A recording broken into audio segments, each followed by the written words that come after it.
From the Olympic Gymnasium in Seoul, Korea, welcome to the K1 World Grand Prix 2010 Final 16. Tonight, 16 fighters enter. Only 8 will survive to go through to the Field's K1 World Grand Prix Finals on December 11 in Tokyo. Hello everybody, I'm Michael Chavello. Fantastic to be here ringside once again in Korea. I'm joined by my verbal sparring partner from FEG USA, Mike Gogan. Mike, from top to tail here tonight. We have a stacked card, the 16 finest heavyweight strikers on the planet to battle. 8 survive to go through to the Super Bowl of striking, the Wimbledon of our sport, the Field's K1 Grand Prix on December 11, and FEG has pulled out all the stops. What a card we have.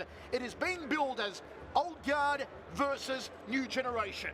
And semi-shield, as we said earlier on, it's you have the fine combination of the old dogs in Jerome LeBanner and Peter Arts and Ray Sefo and even Mighty Mo. I think he's getting pretty old.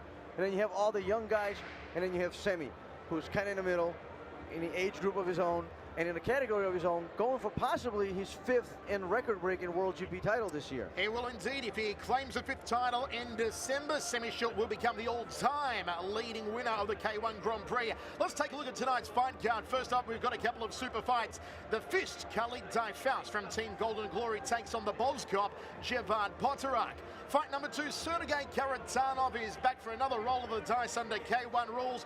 Will he square up any different to what he did last time out when he got his legs chopped out by Daniel Gita? This time he takes on the Kyoshkin karateka, the Yokohama gangster Takumi Sato. Then we kick off the final 16, and we kick it off in style indeed, old guard versus new.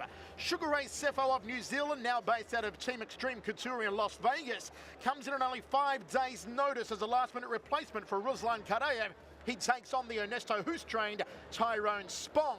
Then the Turkish leg slinger Gökhan Saki takes on flashy Freddie Cameo, who won the K1 World Grand Prix European Edition in Bucharest in May. What should be the showstopper fight of the night, Errol Zimmerman, the Bone Crusher, takes on the big leg destroyer from Romania, Daniel Gita. Then we continue in the final 16. Again, old guard versus new in JLB. Jerome Lobana, the hard-hitting French veteran, takes on the world's under 100 kilo champion, Kyotaro.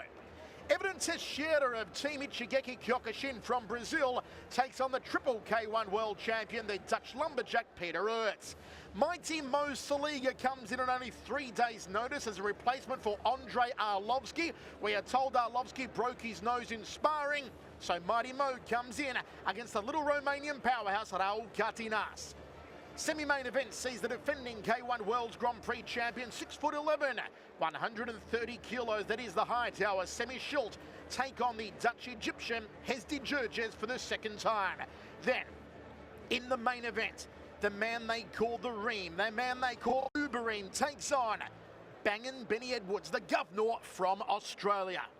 Mike, let's take a close look at this card here tonight. Indeed, that main event, Alistair Overeem versus Ben Edwards. I know a lot of people outside of Australia don't know a lot about Bangin' Ben, but let me tell you a bit about the governor. He won the K1 Oceania in Canberra, Australia, just a couple of months ago in world record time. Ben Edwards knocked out 3 opponents, all in the first round. It took him only 206 seconds, the fastest tournament victory in K1 history. I've been commentating Ben for the last 6 or 7 years, Mike. He is a true Rocky story. He's a young guy, he's hungry, from Australia's capital territory in Canberra. He can bang, and when he hits you, you stay hit. But more than that, Mike, he can take almost inhuman punishment. It's a real throwback to those old days of Mark Hunt, a man who can get beaten up and then turn the tide with just 1 solid knockout. But he's taking on the modern-day Hercules that is Alistair Overeem. Absolutely, and he's going to need those abilities to take inhuman punishment from because his opponent delivers inhumane punishment. I mean, Alistair Overeem, has the most devastating knees in all of combat sports, be it MMA or K1. He's proven it time and time again. But then again, Butter hit him and hurt him. So with Ben Edwards being a hard hitter, the formula is easy. Don't stand in front of Alistair Overeem. Don't fight him linear back and forth, and definitely don't let him get a hold of a clinch, because that's when he's devastating and he really ends his fights. It should be an interesting night. I myself don't know much about Ben, other than seeing the results from the Oceania. But just judging from those results, he did exactly what he needs to do. He entered against a lesser level competition and finished him off in record time. Okay, obviously Alistair Overeem comes as a favourite. A dollar bet on Overeem will win you $1.12. A dollar bet on Ben Edwards will win you $5.50. Let's take a further look at tonight's card, and Semi Schilt takes on Hesdy Jurges. Now, these two men have fought once before in K1 in Yokohama. On that occasion, Hesdy Jurges came in on only 3-day notice, and he went the distance with Semi Schilt, gave Semi no favours whatsoever. Jurges trains alongside Peter Ertz and Jerome Labata under the great Tom Harink out of Chukwuemeka Gym in Amsterdam. Semi Schilt, of course, the 4-time and defending K1 World Champion and the most dominant fighter in K1 history. Also, folks, Jerome Labata takes on Kyotaro. This is going to be an intriguing contest. In one corner, Labata, who seems to be revived, who seems to have a second lease on his K1 life. He did say a couple of years ago he would never compete in the K1 Grand Prix again, but times have changed because he's found that new lease of life, training alongside Peter Ertz, training under Tom Harink. Kyotaro is the embodiment of the evasive fighter, always running, always moving, but he does have that weapon that can beat Jerome Labata. That weapon is a straight right cross that he uses to knock out opponents, none more so than last time out when he knocked out Labata's sparring partner, Labata's best friend, Peter Ertz, in Yokohama. The question here, Mike, is Kyotaro is now being billed as the legend killer of K1. He's the Randy Orton of K1. Can he kill another legend here tonight in Jerome Labata?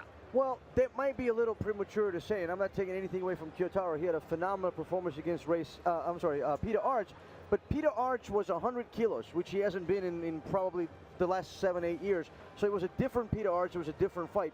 We're going to see that today. Can he go after the legends and really hurt Jerome Labata, who's, you know, huge? I mean, we saw him yesterday. The guy is getting bigger every year. So I think it'll be a good test, but definitely Kyotaro has the weapons to do it. Labata does come in, well, at $2.15 if you put a dollar bet on him. Kyotaro, interestingly, does come in as the favourite, $1.62 for the K1 World's Heavyweight Champion if you put a dollar bet.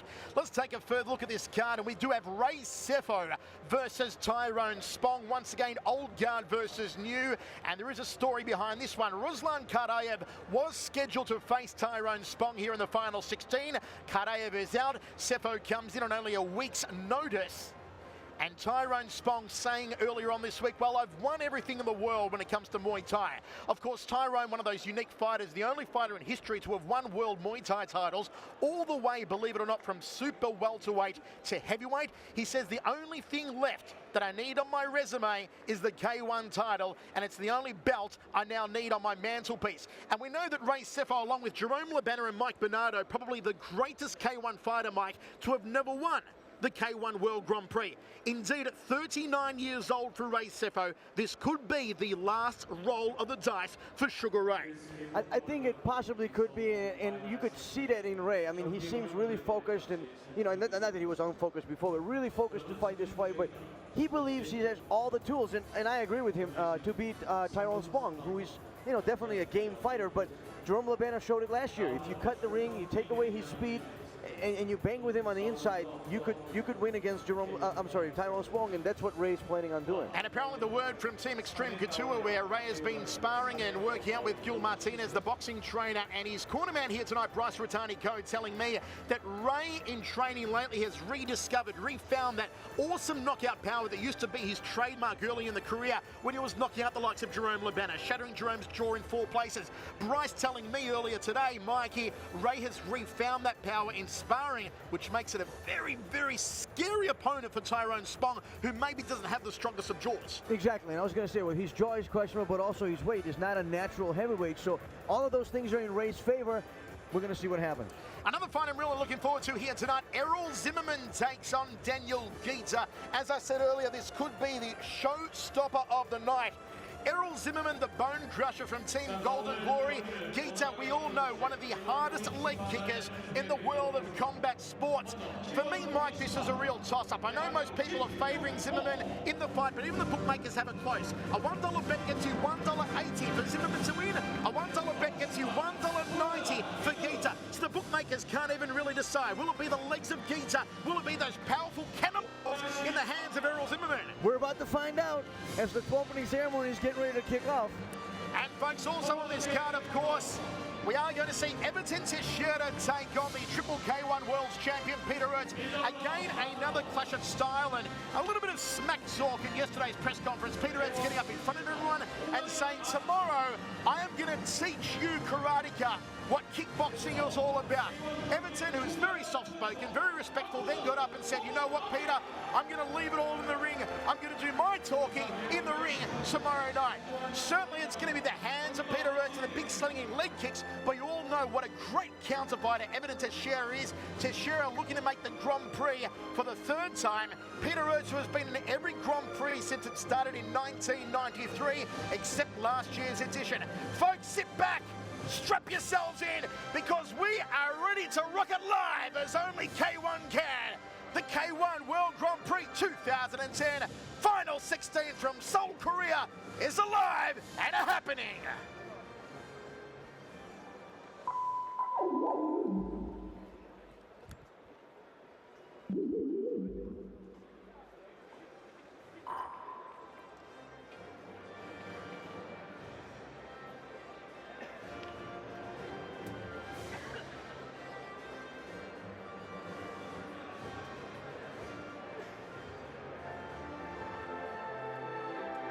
I used to get bullied when I was a kid. I had a very big self-esteem problem. And I was always a fat kid. I was always a big fat kid who never stood up for himself. You know, taking my food, pushing me around, just little things like that. And I think that's what planted the seed for me wanting to be a fighter deep down.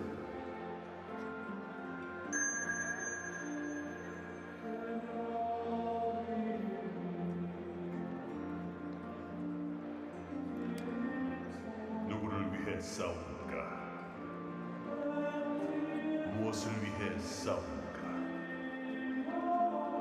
몸도 마음도 상처이고 고통을 이겨낸 그 앞에 있는 것은 희망이라는 이름의 영광. What is kickboxing without K1? I don't think it would be the same.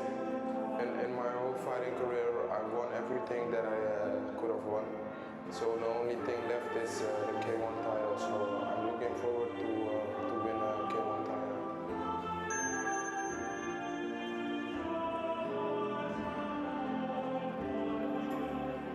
I hope for the KO victory always. Everybody wants to see action. If there is no action movie, nobody will be moving.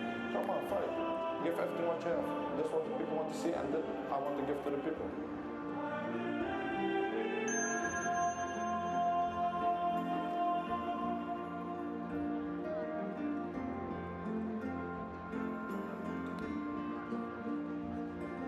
이루기 위한 꿈을 꾸는 이는 강해질 수 있다.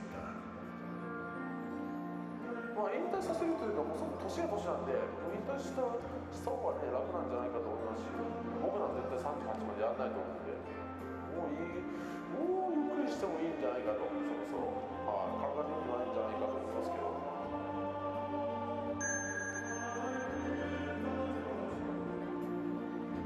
So that's no problem. No, I fight 2 years more and then try to win the tournament one more time. 2 years more, how would you I mean, I don't care. I want to go out of the game like a good dog. And I want to win the game easy and happy and, you know, that's it.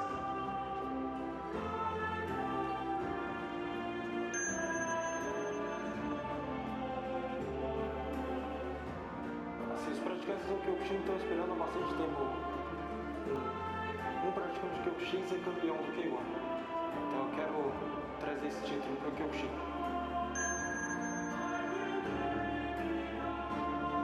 Let's get up. I'm proud to be in the K1.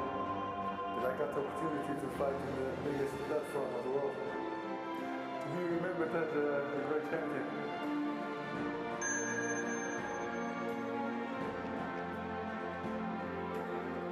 Me, I'm going to stop him. But this time I will beat him. I go for the, of course, for the knockout, but I'm gonna fight very aggressive to him.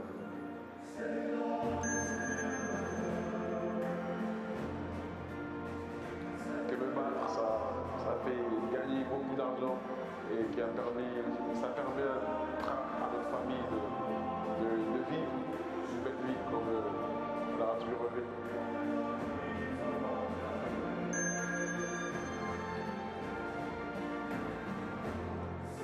fit like someone. I don't do nothing for only prepare. I live like the samurai, like how to do the samurai for. Now I feel I live like the same. Ik ben als ik kan invechten blij dat ik gewoon, zoals ik zei, groot voorbeeld ben voor kinderen, voor heel veel mensen.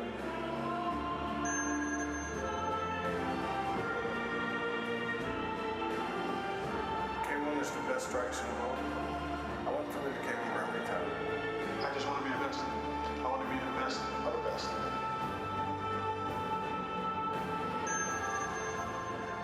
꿈이 있기에 싸운다. 그래서 강해질 수 있다. 도로 일어설 수 있다.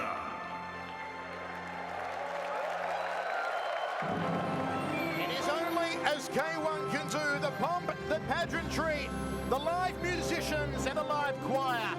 No one quite does it like K1 in all the world of combat sports. And the K1 Final 16 of 2010 about to kick off here live from Seoul, Korea. This is always a star-studded affair. It is always such a privilege to be here ringside. And we're so thrilled to be bringing you all this K1 action.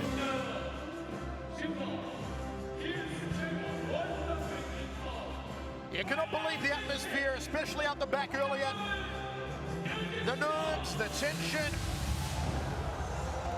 And take a look at that. There will be fireworks here tonight.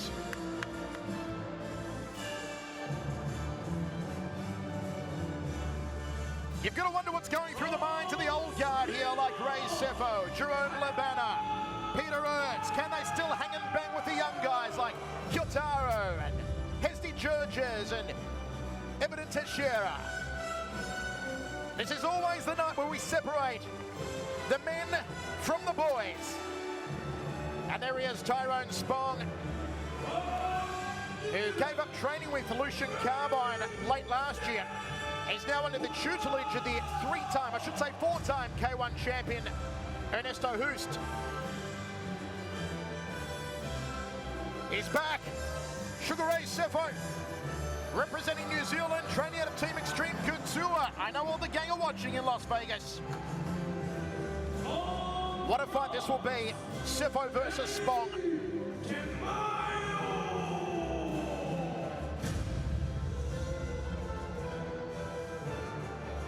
It has been quite a long time since we've had two Frenchmen in the final 16, not since the days of Labana and Cyril Abidi, but we do have them here tonight.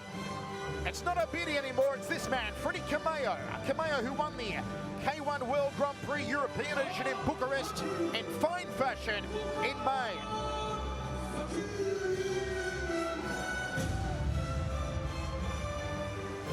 Gokhan Saki, I was having a word with him yesterday after the press conference, and I went up to him and said, "What have you been doing, mate? Because you look like a light heavyweight."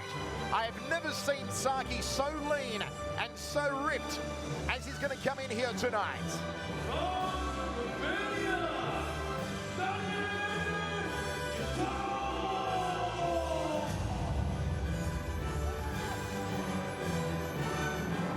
One of my favourite new generation fighters for sure, and for the first time ever won it two Romanians in the final 16, Daniel Ghita. The man with arguably the hardest leg kicks of any fighter on the planet in any combat sport. Daniel Ghita, one of the two representatives from Romania, where K1 is king. We were in Romania in May for the Bucharest show. It is just huge. Broadcast live in Romania tonight. During prime time, Errol Zimmerman, big personality, big hands.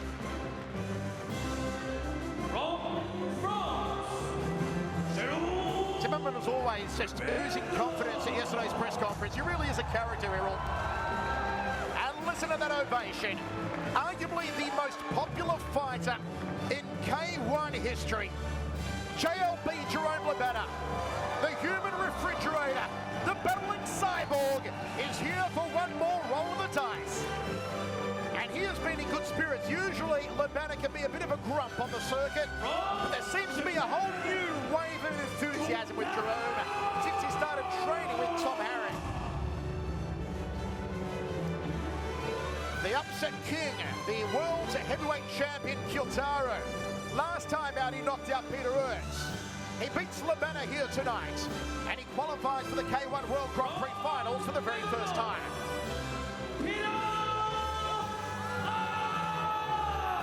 And listen to that ovation.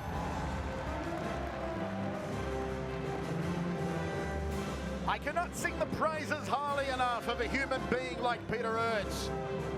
He's the guy you just like to spend 24/7 with if you could. A fantastic person to be around, a brilliant fighter, a legend in every sense of the word. And it's great to see Peter reinvigorated and back here again in the final 16.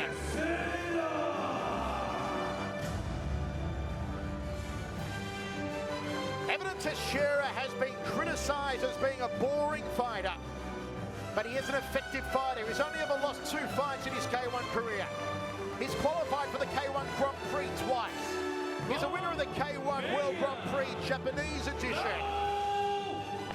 He's a multiple Kyokushin champion.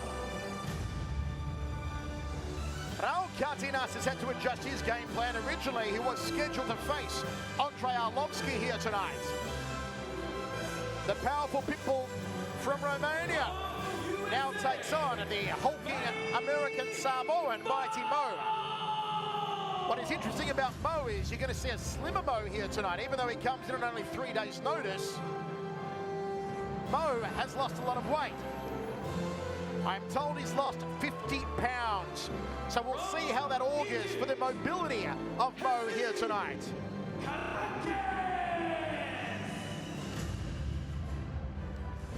Hezdi Churches, the man who has been given the task of trying to stop the most dominant fighter in the world of any fight code. I am, of course, talking about Semi Schultz. What can you say about Semi Schultz that hasn't been said before? An amazing fighter, a cardio machine, a man of 6'11", 130 kilos, who fights with a work rate of a middleweight. 4-time K1 World Grand Prix champion. He won his 4th title in record time last year. It took him only 5 minutes and 52 seconds to steamroll through the competition. And in the main event, what a moment here for the Australian Bangin' Ben Edwards, the governor from Canberra. Fighting for the first time outside of Australia and New Zealand, Ben Edwards. And he takes on the modern-day Hercules. Listen to the ovation for the Reem, Alistair Overeem. Overeem comes in as a huge favourite, $1.12 off a $1 bet. Edwards at $5.50 off a $1 bet. The Reem, as always, just looks a picture, a sculpture, like he should have been carved by Michelangelo. The 16 finest heavyweights about to throw down. Old generation versus new. Who will prevail and go through to the final 8 for the Super Bowl, to the Mac Daddy of them all, the K1 World Grand Prix.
The fighting is of course more fun because there's the traveling and there's no suits.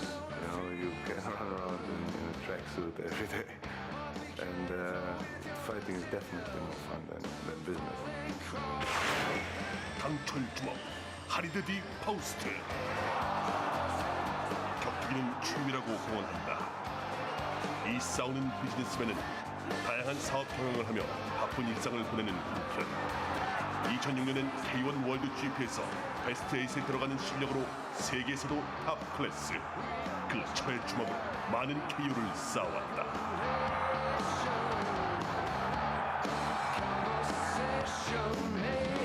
Still, it's a hobby and it's a sport I love to do, and that's why I'm doing. I'm doing that because I really want to fight. 2년 만에 K1 참전. 그 주먹은 부활할 것인가? Trenutno nemam nikakav posao, radim samo borbe. Uživam u ovom poslu koji radim, a to su mečevi.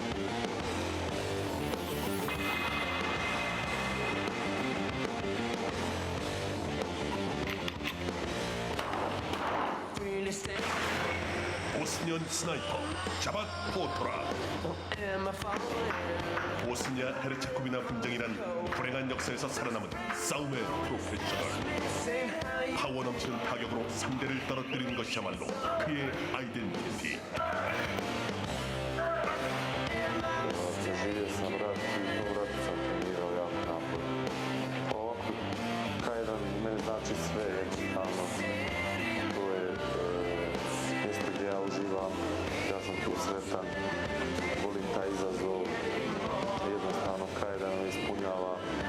Činjenica da sam napustio državnu službu policijsku zbog K1 govori o tome od kolikog značaja je za mene ovaj sport.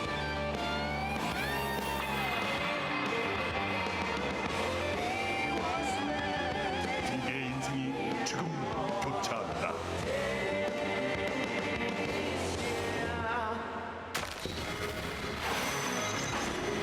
하리드 디 파우스트 대 자밭 포토라.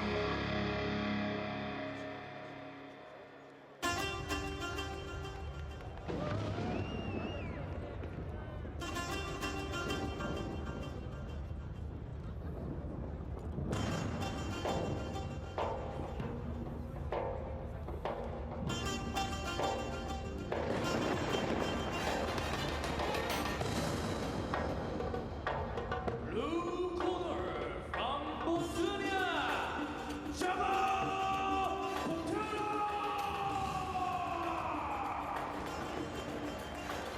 A member of the Bosnian Special Forces, we call him the Buzz Cut, Javad Potorak.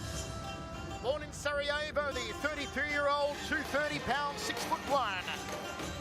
An overall career record of 44-14-1 with 29 knockouts. Potorak actually comes in tonight on a 4-fight losing streak. He lost to Rico Verhoeven in a tough decision in Amsterdam in May. Was Uber-kneed in the first round by Alistair Overeem in Yokohama in April. Took Daniel Geeta to the distance in Prague in February and lost to Raul Katinas by decision last October in Romania.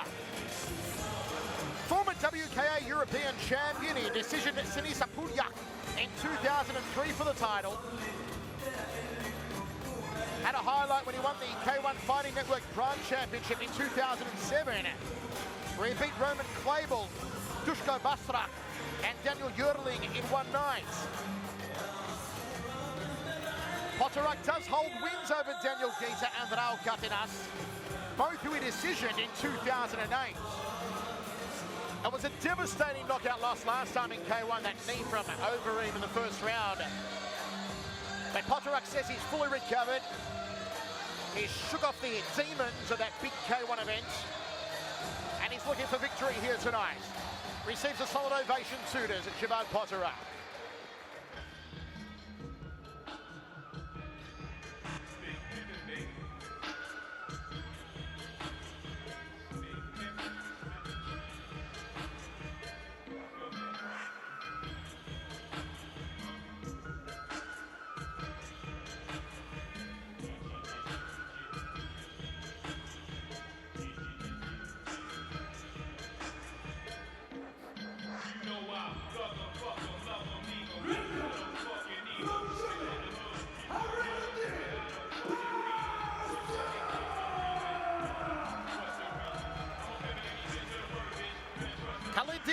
Faust. De Faust, of course, translates as the Fist, one of the most likeable guys on the K1 circuit. I call him the Bruce Willis, the John McClane of K1.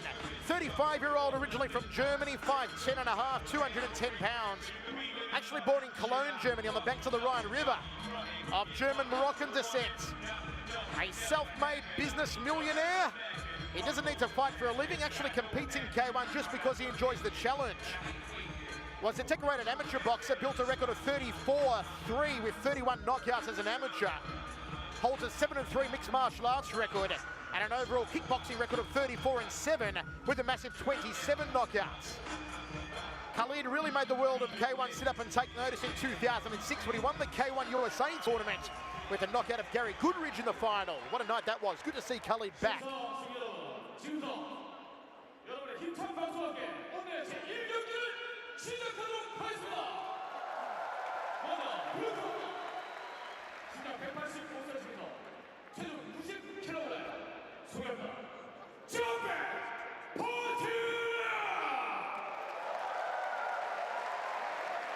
The excitement here really building in Seoul's Olympic Gymnasium as K1 action yet again is about to kick off with this super fight between Khalid De Faust of Germany via Holland and Javad Potorak of Bosnia. Poor Hemmers, Golden Glory in the corner of Khalid De Faust. Real name Khalid Arab. We are set for 3x3, one extra round in case of a draw. The height and weight advantage goes to the Bosnian Javad Potorak.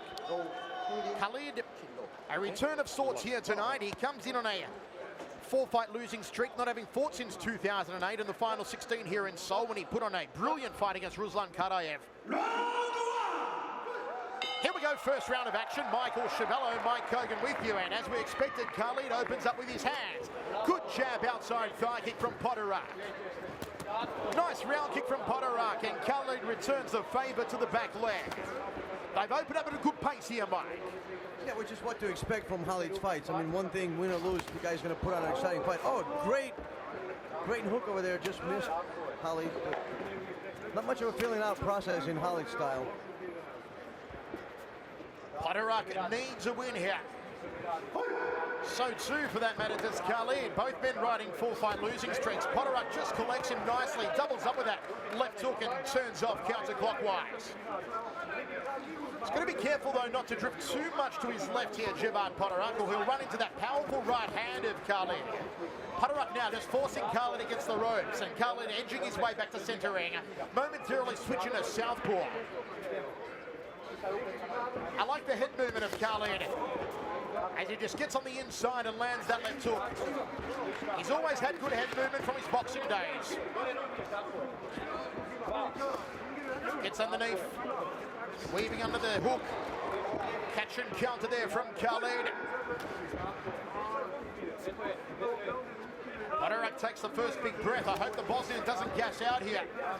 There was an opportunity on the inside for Khalid to throw in there. It went awry.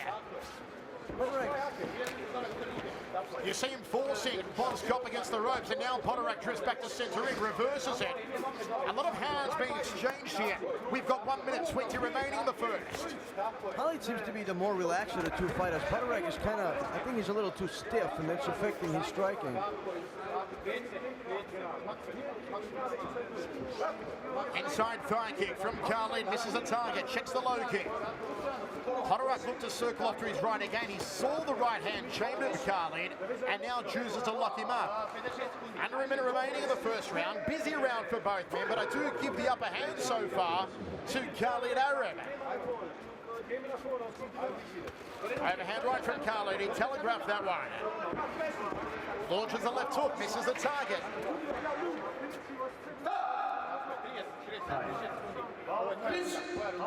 Referee giving an official caution here to Javad Potorak not to clinch up with Khalid. You are permitted a single hand clinch and knee, then you must release your opponent. Nice right hand, just clipping the Bosnian around the left ear there. Jab uppercut, hook from Potorak. Solid right hand counter from Khalid, and the jab overhand right. A little bit of showboating here from Javad Potorak as Khalid launches his first knee of the fight. Podorak's got to be careful. He hasn't got that Sugar Ray Seppo style where he can showboat like that. End of the first round, 2 more to go, Mikey. We go to the towels. I mean, to me, it was a pretty close round. You know, Khalid was obviously the aggressor, but I think Podorak did a pretty good job in countering. He landed some pretty impressive hooks. That left hook has landed a number of times as a counter. I think he was more busy with the leg kicks. I don't know. I think it's a 10-all round. I don't know. Are we employing the open scoring system here? We will indeed. So we should be able nice to see. Nice overhand right. I do score it for Khalid. I thought he landed the better punches, though Jibba did go to the legs.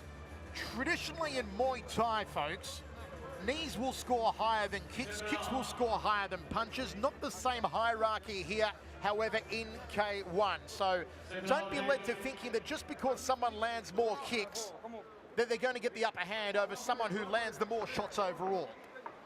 We're ready to go. Second round of action.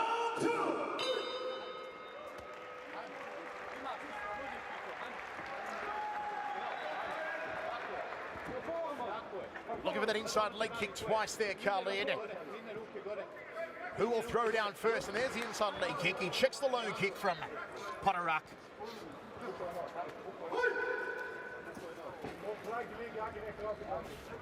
Khalid, that chin tucks, goes for the counter right hand up the center corridor again.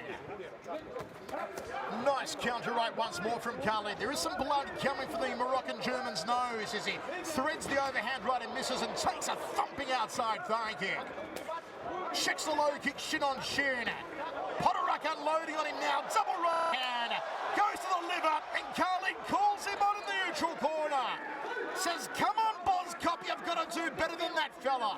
But Podorak is much more relaxed in this round and is able to open up and let his hands go. Like I said, it was too rigid in the first round, but now I think he's definitely starting to let himself go. He's got a good timing on, and he's been landing some power bombs, especially the uppercuts.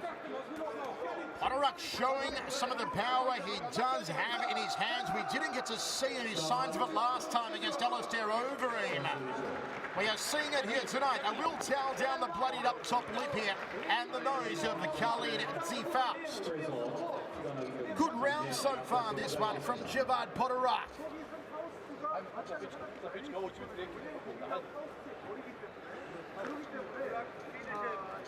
This is a super fight. I had the first round going the way of Khalid, 10-9 on my scorecard. I do have Podorak winning the second round thus far. Oh, most definitely. I mean, Podorak is a totally different fighter in this round. In the first round, I think he just hung in there just enough to be equal to Khalid, and this one is definitely taken over. We are back underway. Inside thigh kick from Podorak. Looking for that femoral artery. Just gets on the inside of the jab, then on the outside of the jab. Nice head movement again from Khalid, and he takes the round kick on the forearm. Khalid is setting that right hand counter. Resets himself. And he gets caught with an uppercut. That was a nice lead uppercut off the left hand from Javad. Not often you see it as a lead punch. It's usually a punch off the backhand followed after a jab. Podorak seems to be doing pretty well with that high guard, protecting against the overhand, but he's started getting time, so now he's able to open up more. I think he's not so afraid about the overhand right from Khalid. Khalid circles off. He was drifting into that right hand of Podorak. I like to see Podorak use that right hand as the lead punch again. He has had some success with it as a straight right cross. 40 seconds remaining in the second round. It's been the Bozkop's round so far. Good outside leg kick from Podorak. There's the uppercut and the left hook. Smack bang on the kiss up from the Bozkop. He is owning Khalid in this round. Yeah, Podorak is breaking right through his guards and is able to land a high percentage of those punches. You cannot afford, however, to get overconfident. As you see a little bit more showboating from Podorak, he's leaving his chin exposed here. Against a guy like Khalid that can finish a fight with a quick combination. I'm not saying he's a one-punch fighter, Khalid, because he's not. But he can land 4 or 5 punches in rapid succession. As he limps back to the corner here, Khalid, that is not a good sign with 3 more minutes remaining, Mike. No, it's not, and that's a sign, courtesy of those leg kicks in the first round, which Paderak delivered, and then the devastating leg kicks in the second round, and he really doubled up. Khalid didn't really start checking till midway through the second round, some of the lower kicks, but he's completely ignoring the high kicks, so I think it's starting to pay a toll on him.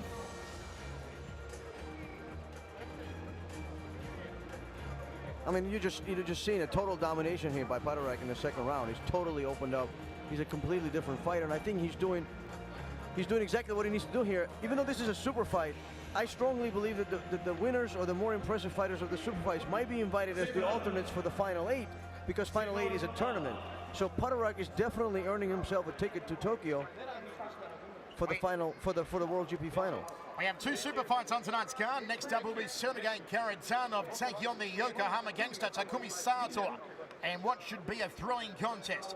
Final instructions from Core. Hemmers in the corner of Khalid, and that very tender left leg, the lead thigh of Khalid DeFaust. Overhand right, the towel's thrown in. They knew it.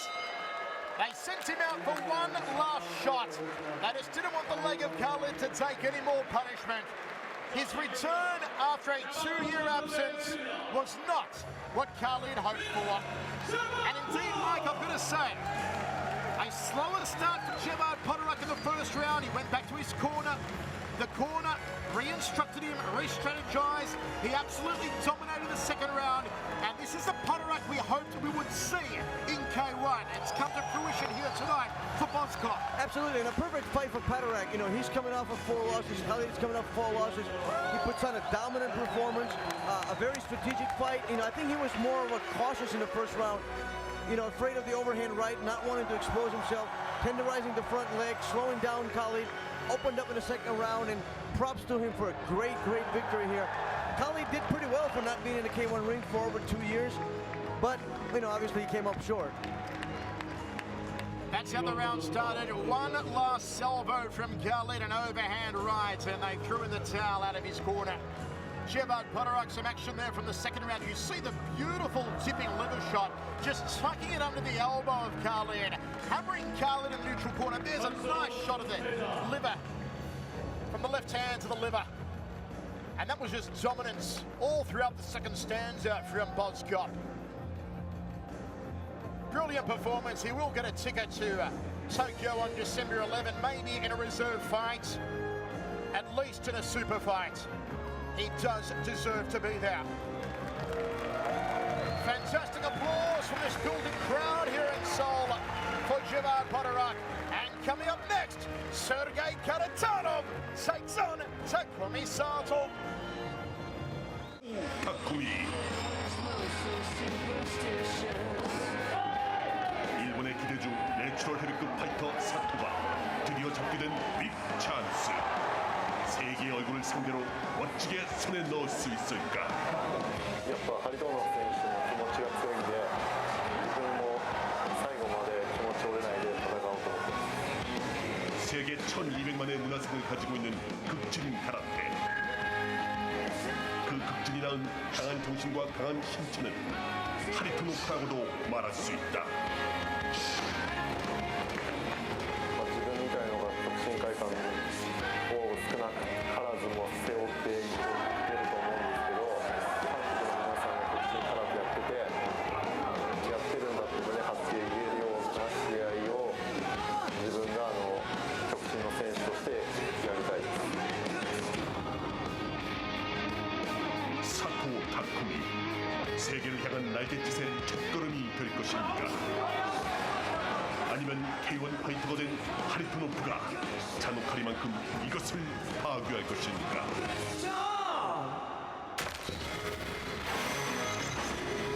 세르게이 하리토노프 대 사토 타쿠미.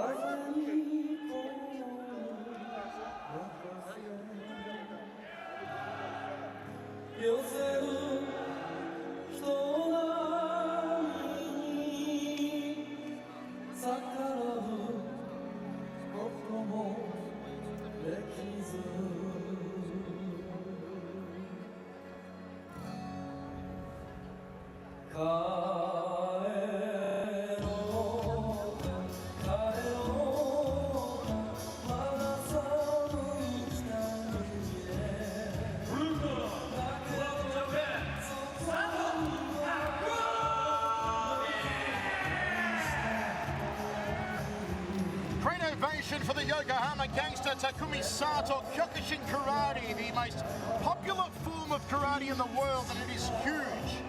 Almost in a religious way here in Korea. They always turn out in droves for Team Ichigeki. And they have done so here tonight for Takumi Sato and Everton Teixeira.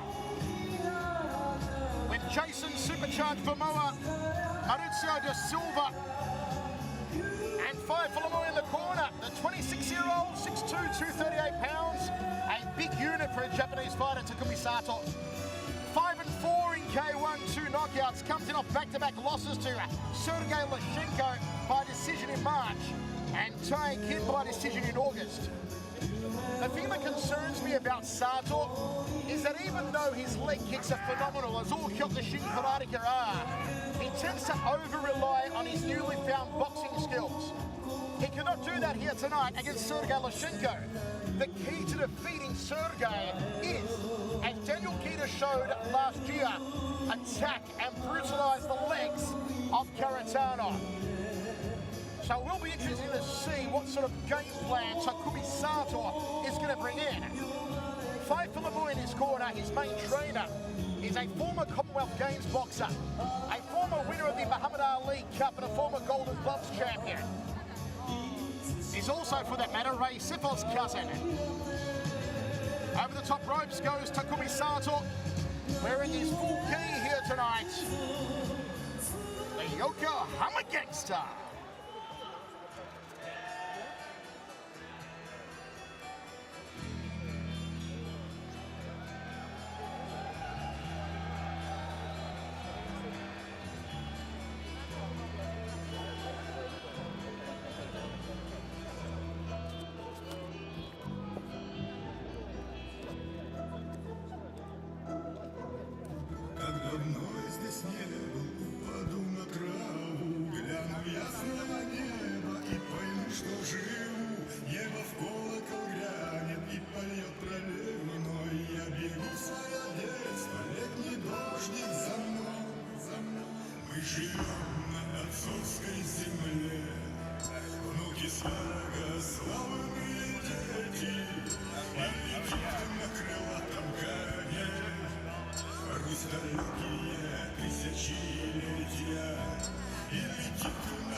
From Team Golden Glory doesn't walk to the ring, he stomps to the ring. The 30-year-old Russian is 0-1 in K1, 16-4 in mixed martial arts. His second K1 fight, losing his K1 debut to Daniel Kita last November. Comes from a very athletic family. His mother was a volleyball coach. His father studied boxing, skating and soccer. Has a background in combat sambo, has also trained extensively with the Russian national boxing team, and has more recently been training in Muay Thai. He actually boxed for Tajikistan in the 2003 Central Asian Games, took home a silver medal, was selected to box in Athens at the Olympic Games in 2004, but didn't take the position. He instead fought in the 2004 Pride Heavyweight Grand Prix, Sergei Karatanov.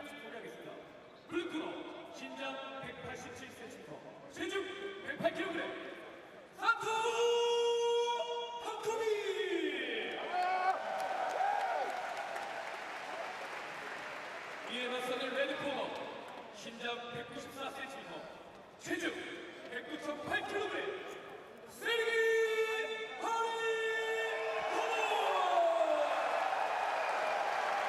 Massive ovation here for Sergei Karatanov, and look at the stare down there from Takumi Sato.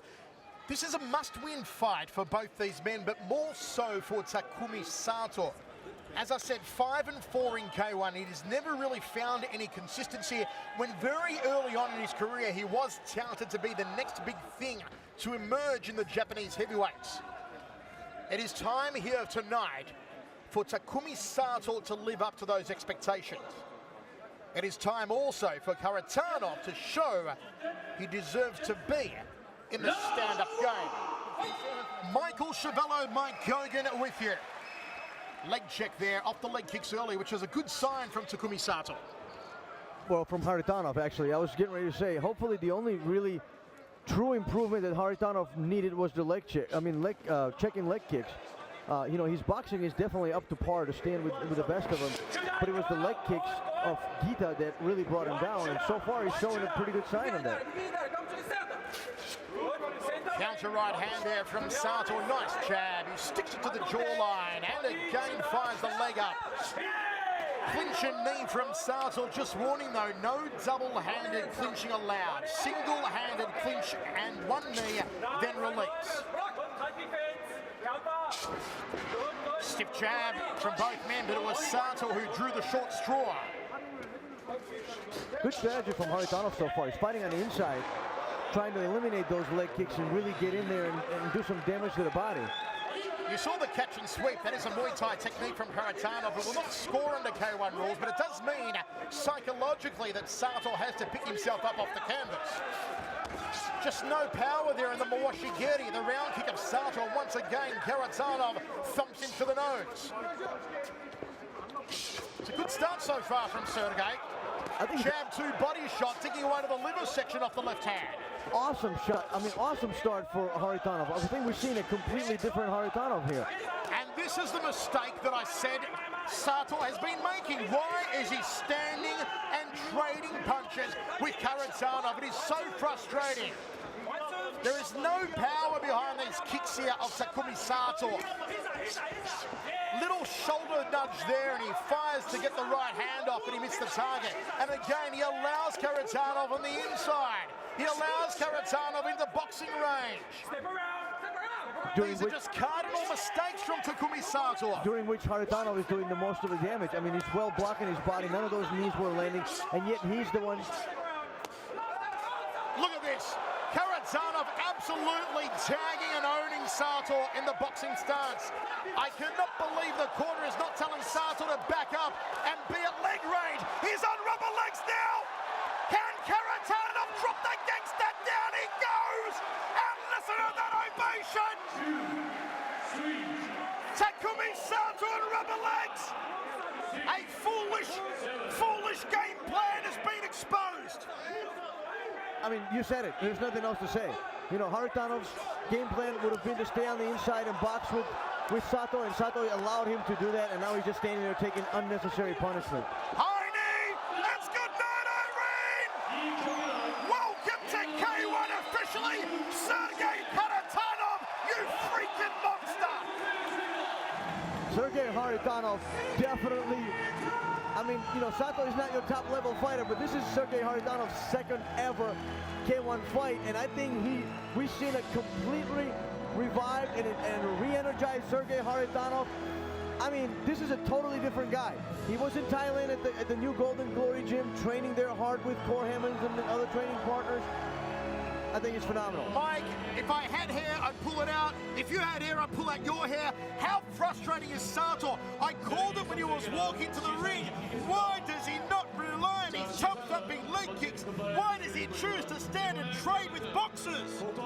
I don't know, and you know what? Everton Teixeira was another Kyokushin fighter that we have said before that, you know, does not kick as much as a Kyokushin should and relies heavily on his newfound boxing. It's sometimes a mistake that a lot of fighters make. You know, in MMA, the wrestlers learn some kickboxing and they decide to kickbox instead of wrestling, and vice versa. I think the same thing happened today, and he fell victim to Haritonov's superior boxing. This is how it went down. That's how the Yokohama Gangster went down. That's how it ended. Sergey Haritonov, it may be a reserve fight in December. Haritonov versus Potterup would be awesome. Just such an emphatic victory for Sergey. Really impressive victory. I mean, improved all around. It was checking leg kicks, just phenomenal. And folks, next up we kick off the K1 Final 16 Sugar Ray Saffron Tyrone Spot. 아직 완벽한 헤비급으로는 완성 유지하다. Welcome back to Seoul's Olympic Gymnasium, where we're about to kick off the K1 World Grand Prix 2010 Final 16. First fight up will be Sugar Ray Sefo versus Tyrone Spong. Old guard versus new. What has Ray Sefo still got left in the tank? And what can Tyrone Spong bring? Looking to qualify for the K1 World Grand Prix Finals for the first time.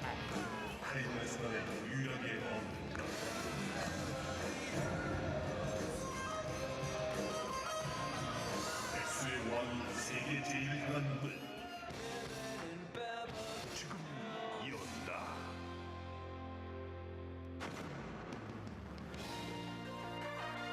그 제일 건물이 바로 남해 흑흑업 레이세포.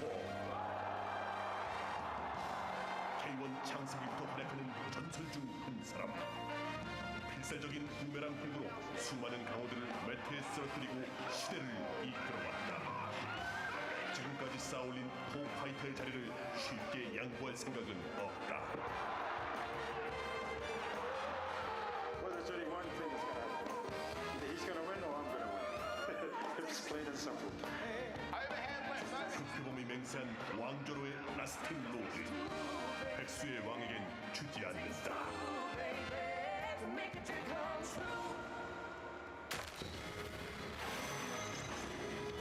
레이세포 대 타이론 스폰.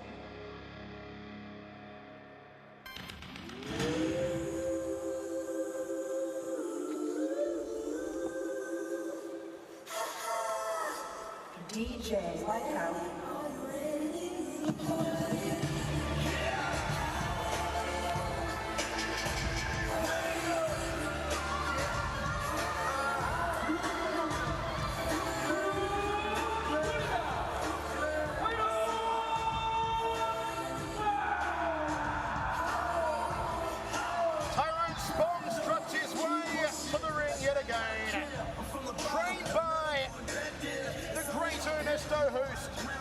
Spong, such a huge figure in European and world Muay Thai. As I said earlier, he's won world titles all the way from super welterweight to heavyweight. The only man in history to do so.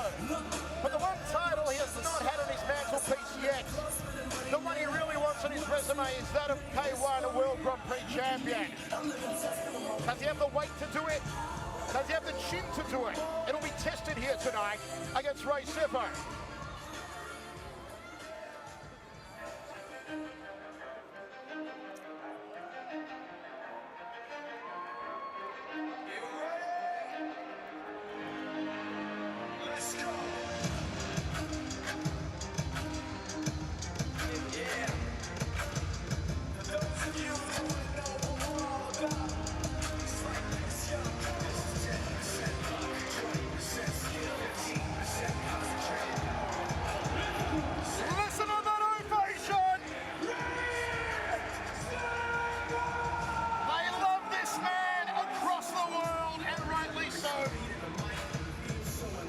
Greatest entertainers to ever lace up the K1 gloves.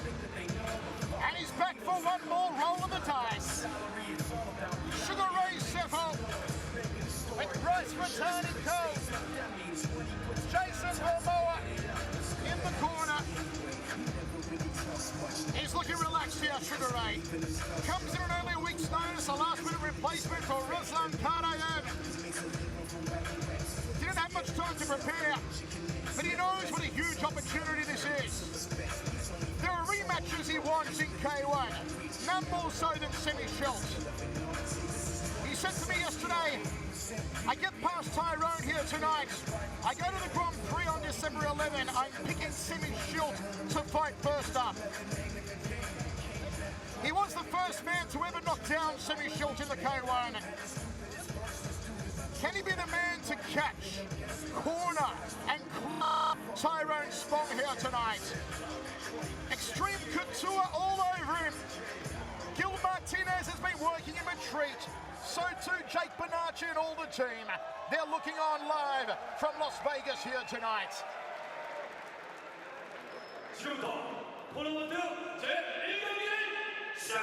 Gave me goosebumps to watch Ray enter. You know, that's a piece of K1 history.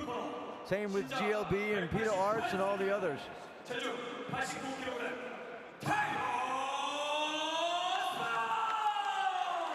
Tyrone Spong at 6'2", 196 pounds. 신장 183cm, 체중 109.4kg.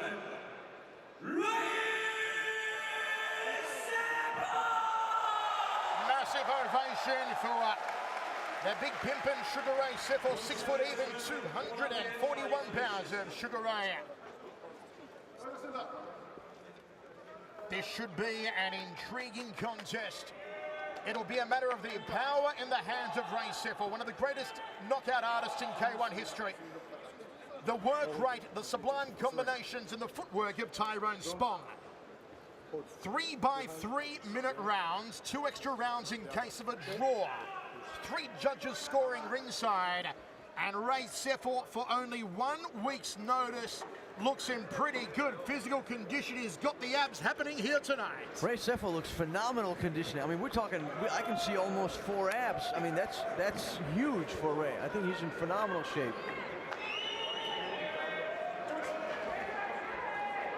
Team Extreme Couture versus Team Mr. Perfect. Michael Chiavello, Mike Kogan with you live from Seoul, Korea. Ray Seffel and Tyrone Spong. Look out for Seffel's trademark punch, the switch hit right hand, where he brings the rear foot to the front and delivers the right hand to the jawline. It's what he used to knock out Jerome Labana. It's what he taught Jay Aron, and Jay Aron used it in Affliction, you may remember, to knock out Jason High. Ray will try and work it here against Tyrone if he gets the opening. Tyrone Spong so far is doing exactly what he said he wants to do. He wants to take out Ray Seffel's legs in the first round, keep a distance, and he's using that front push kick and then the leg kicks to try to keep Ray at bay. Ray said he's going to be aware of it and he's going to try to come on the inside and fight him on the inside. It's a nice liver kick earlier there from Tyrone Spong. Don't forget that Sugar Ray's original nickname was Sugarfoot Ray Seffel, because he always used to knock people out with his legs. So he does have kicks of his own. Don't you worry about that. Nice right hand outside thigh kick from Ray. Catches the round kick of Spong. Spong keeping those gloves glued to his ears, as well he should against a power hitter like Ray. Nice combination again from Sugar Ray. Inside leg kick from Spong.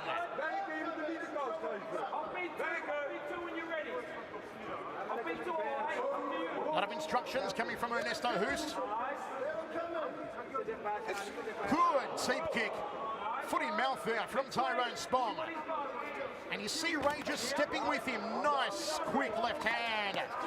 The guys at Extreme Couture, Vitor Belfort and John Alessio Giaron, they'll all tell you that despite being 39 years old, Ray still has the quickest hands in the gym. He is devastatingly fast with his hands, Sugar Ray.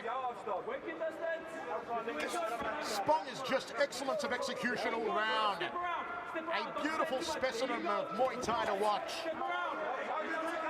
And at the moment, a very cerebral fight from both men here. Spong is not being sucked into a brawl, which is where Seffel wants him toe-to-toe. But I think part of it is courtesy of Ray Seffel. I think he's saying, okay, you want to trade leg kicks? I'll trade leg kicks with you. There's a nice overhand right there that caught Ray on the back of the head.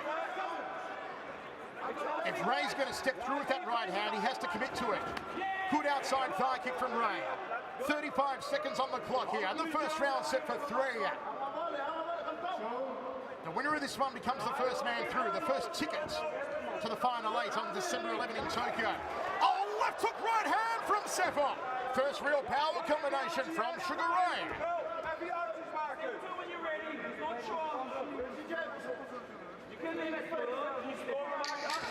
Jab from Seffel. Overhand right, backs up a couple of paces of Tyrone. Misses with the kick does Tyrone. And we go to the towels. Going to be a tough one for the judges to score there, Mike. Tyrone landing some good leg kicks, Ray landing some good hands. I'd almost say a 10-all first round. I would have to say it's a 10-all first round. You know, Ray was really impressive with coming back with some leg kicks of his own. But, you know, we've seen this before. Ray gets emotional in a fight. It's like, challenge him to a strategy and he will try to match that strategy. You know what I mean? And I don't think that's a smart move here. He needs to get on the inside and use the power he has on his hands and really do some damage.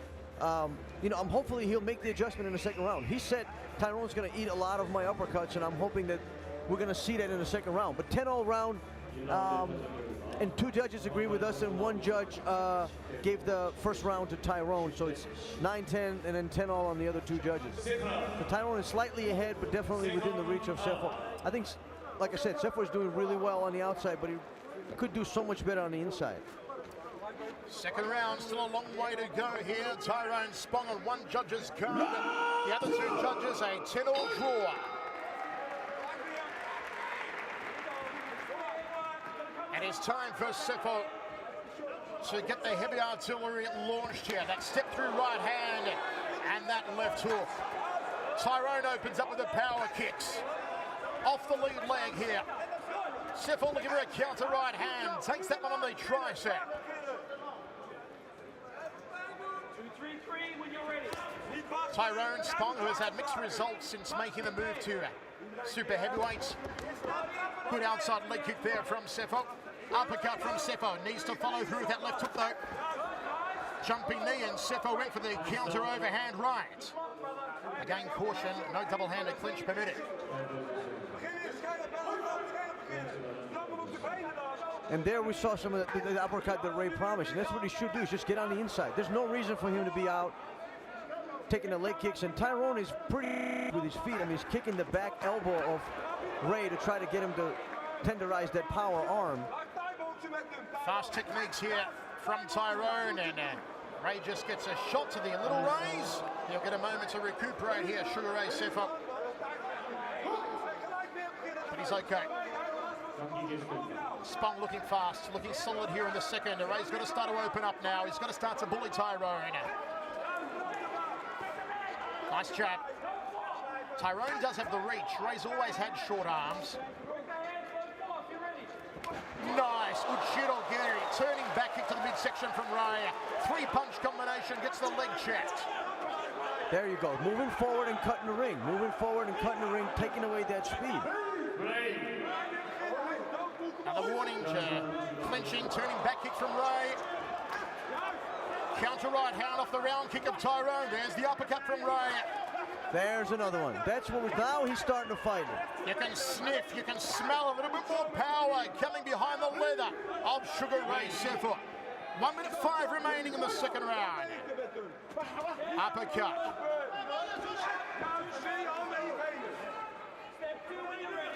Nice jam from Ray. Scores for him. Counter right hand from Tyrone, was caught on the forearms. Ray takes a leg kick. Catches the round kick.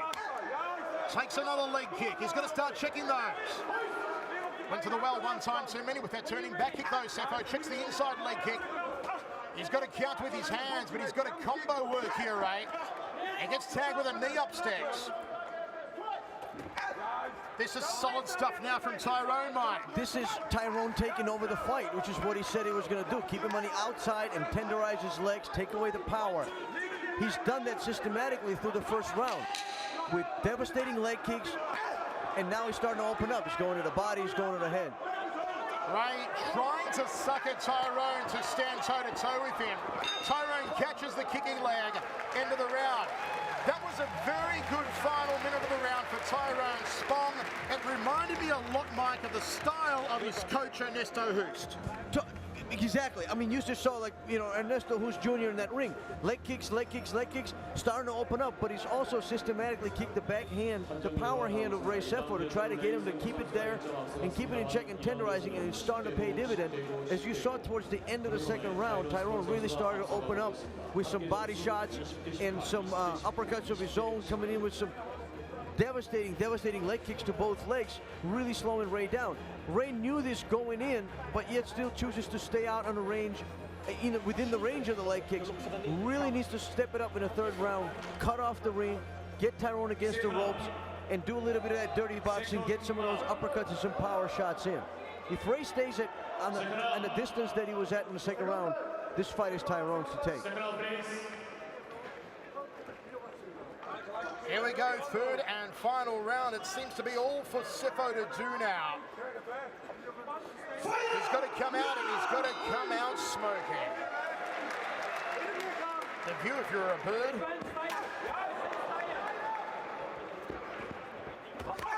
Nice hook from Sefer.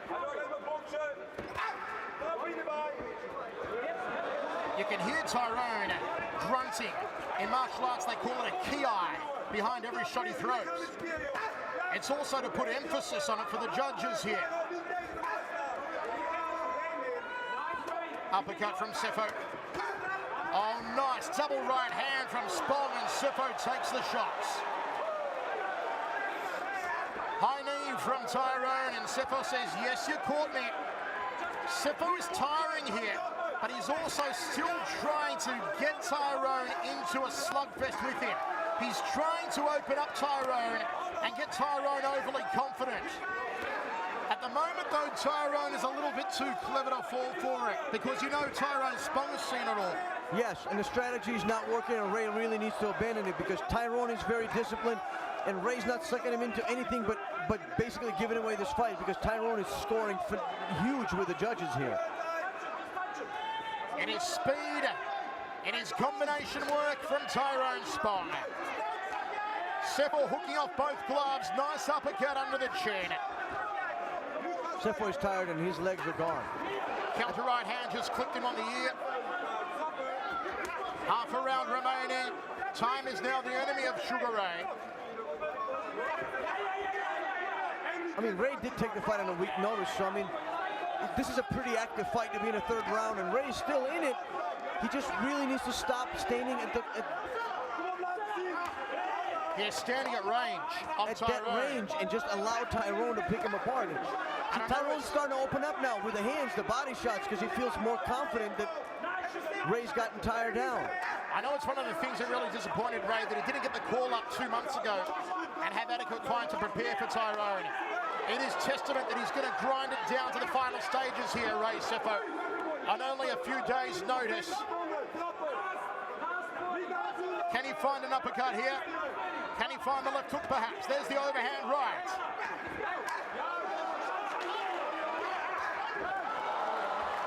Just gets that back leg swept out. Half a minute now for Tyrone Spong to bring it home. Under half a minute for Sefo to try and find that Hail Mary shot. Checks the low kick, does Tyrone. No, big knee from Tyrone, and Ray saying to the referee, come on, ref. How many times have you got to warn him for the illegal clinch?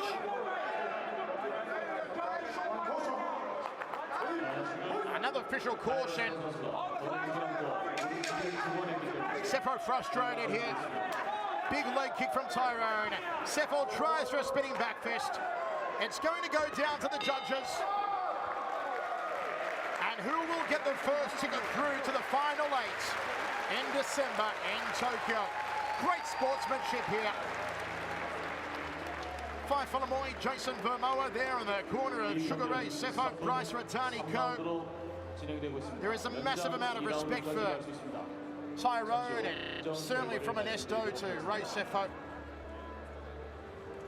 Sugar Ray still showing, Mike, that even after all these years, he's one of the toughest guys to have ever laced up the gloves in K1. Oh, most definitely. I mean, you know, but I mean, nobody ever questioned Ray Sefo's toughness. I think sometimes we question his judgment. He knows exactly what to do, but yet he gets emotional and he gets sucked in by his opponents to fight their fight. Not because he's unaware of what to do or how to do it. It's just because, I don't know, it hits his ego or whatever it is. But too many times we've seen it where Ray gets sucked into fighting his opponent's fight just because he wants to, you know, tough it out and fight it on their right. I mean, in this fight, he knew he was going to be kept at bay. He was going to be kept at a distance with leg kicks, but yet he still chose to stand there and take them. First judge for Tyrone Spong.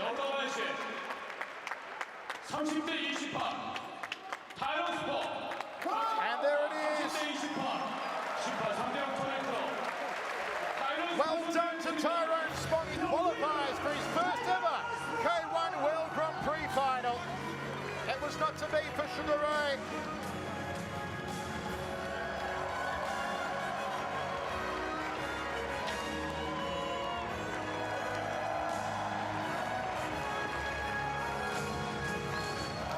You didn't get to see it there, but Ray Sefo just picked up Ernesto Hoost and paraded him around the ring. What a sportsman here.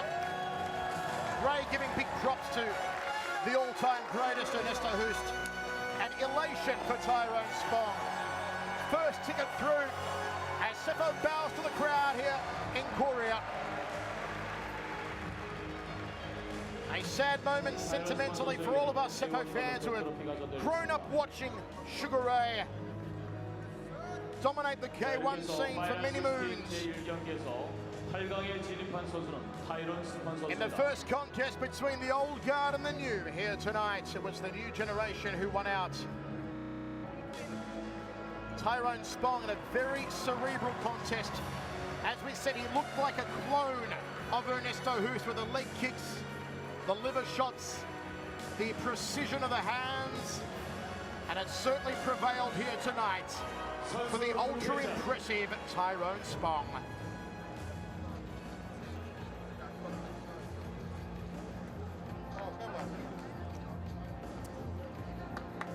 And folks, coming up next, ticket number 2 is up for grabs when Gokhan Saki takes on Kameo. Voor de K1, zeg maar, voor de echte zwaargewichten. En dat ben ik gewoon meer gaan doen. Want ik verkeer grote jongens die zwaarder zijn dan mij. 육체 결정.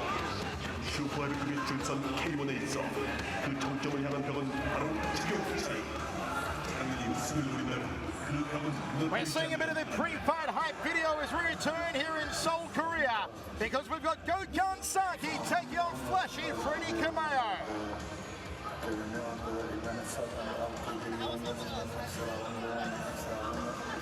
Nu heb ik gewoon de krachten voor en nu ga ik gewoon voor mijn boven. Ik ga gewoon een tempo voeren tegen hem. Dat hij nooit van zijn leven had meegemaakt. Dus 2008년의 베스트 8 파이터 북한 사키가 올해 대망의 파이널리스트가 되어 모국 터키의 승전보를 맹세한다. Donc je me suis battu à pas mal de reprises.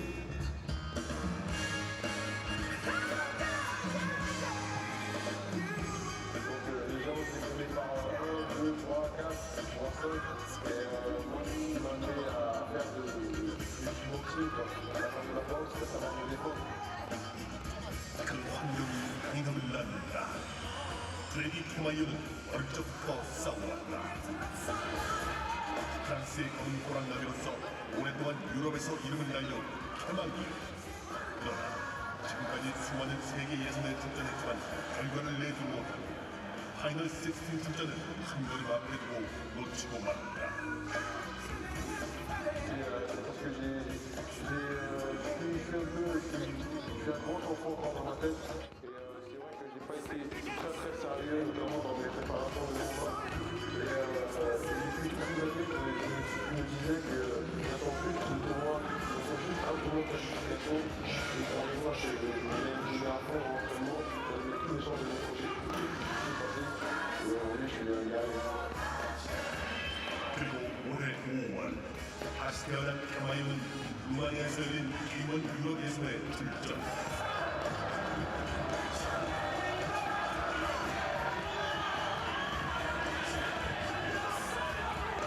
멋지게 왕관을 쟁취하여 영원의 파이널 16 출전을 이룬다.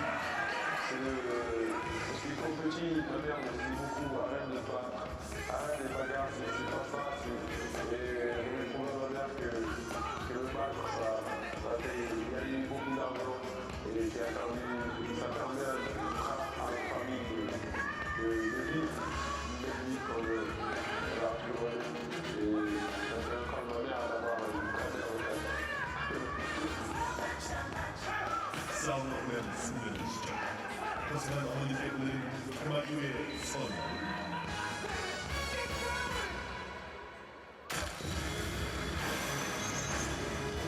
북한 사람들의 프레디 케마이어.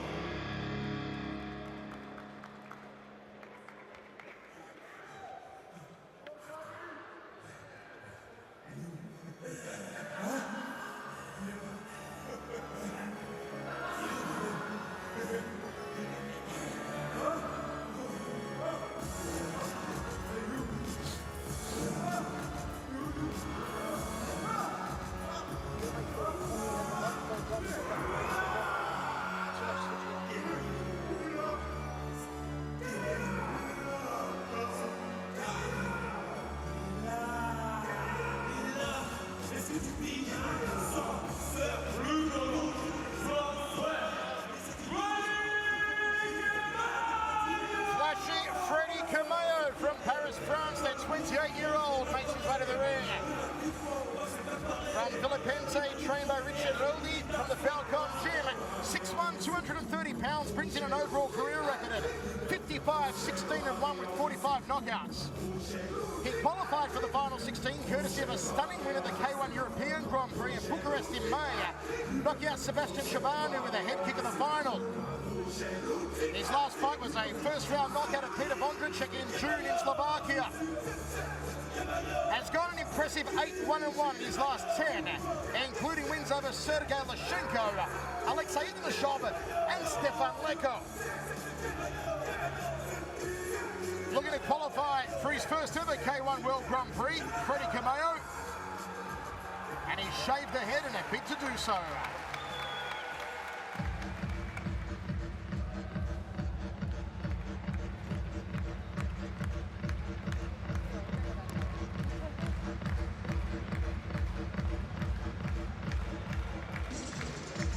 You know, whenever you hear the techno beats, whenever you hear it thumping loud and hard, you're either walking past Gokhan Saki's hotel room or you're hearing him walk to the ring.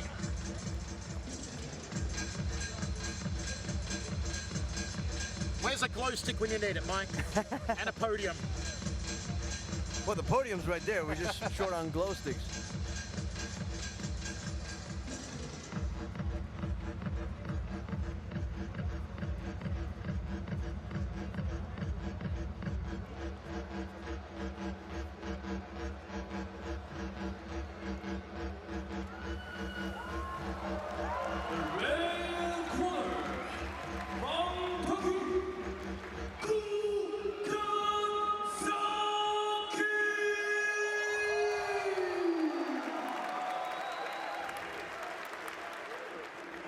With Korhemers and Basboon behind him, you don't mess with the Gokhan. Gokhan Saki, the Turkish leg slinger, 26 years old, 5'11 and a half, 210 pounds is the official weight. But I'm telling you, I have never seen Saki look this lean. An amazing career record, 70 and 13 and 1 no contest, 51 knockouts, and they are giving it up for the leg slinger. A Muay Thai stylist who won his first Muay Thai world title in 2003. In 2008, he won the WCFA Muay Thai super heavyweight title with a leg kick knockout of Englishman Chris Knowles in Shadham, which is where Saki was born. Comes in tonight on a fantastic 4-fight winning streak, including a WCFA world title defense over Utlay Mediana by first-round knockout in February. A decision win over Singche Deep in Yokohama in April. And a second round over Melvin Manoff in Amsterdam in May. He won the 2008 K1 USA Championship in Hawaii in just 5 minutes and 30 seconds. Tearing through Deutsch Pau, Rick Cheek and Randy Kim. That was actually during the best time of his career when he went on a 16-fight winning streak between 2006 and 2008, including wins over Ray Sefoan, Ruslan Karayev, Murad Buzidi, Paul Sawinski, and Magomed Magomedov. Great to see Gokhan Saki once again in the final 16. 토너먼트 제2경기를 시작하겠습니다. 양 선수를 소개합니다. 먼저 블루 코너, 신장 187cm, 체중 104kg, 프레디 케마야!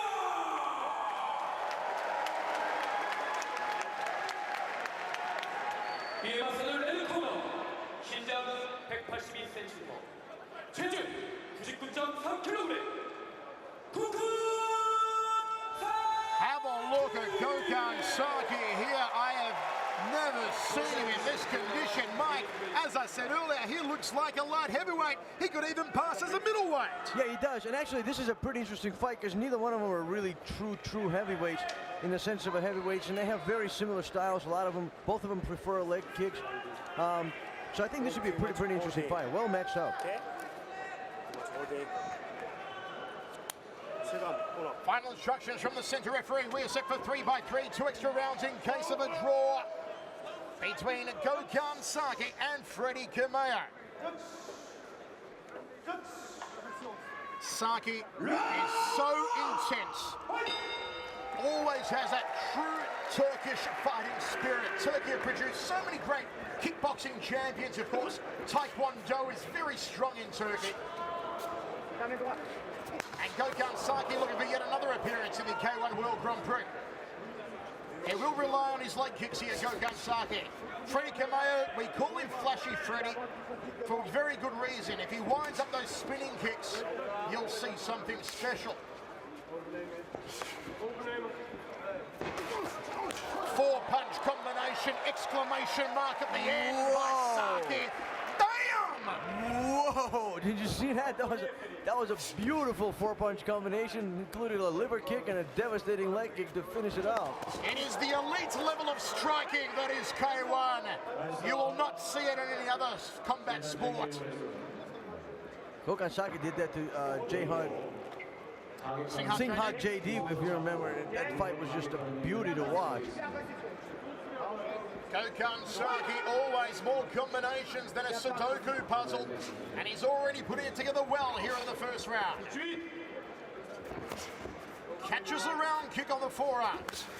Nice kick to the back leg from Saki. Counter left-handers. Kameo gets his lead leg swept out. That was high up on the femoral profunda. Saki's leg kicks are just lightning fast. I mean, it is ridiculous how fast they are. Left hook from Saki. Oh, the right hand tags it. Oh, he's wobbly. Oh, he's wobbly. Can Saki This is finish? it. This is it. This is it as it gets an 8 count. Freddie Kameo ready to take a trip down the boulevard of broken dreams. Freddie Kameo had no idea where he was at. He thought it was in Tour de France. I mean, this guy, watch, he's wobbly, he's gone. Faster Saki, kill! Saki can finish this fight right now, and he will. Watch, he's gone. He's done. He's done. Kameo, big kabosh! The big...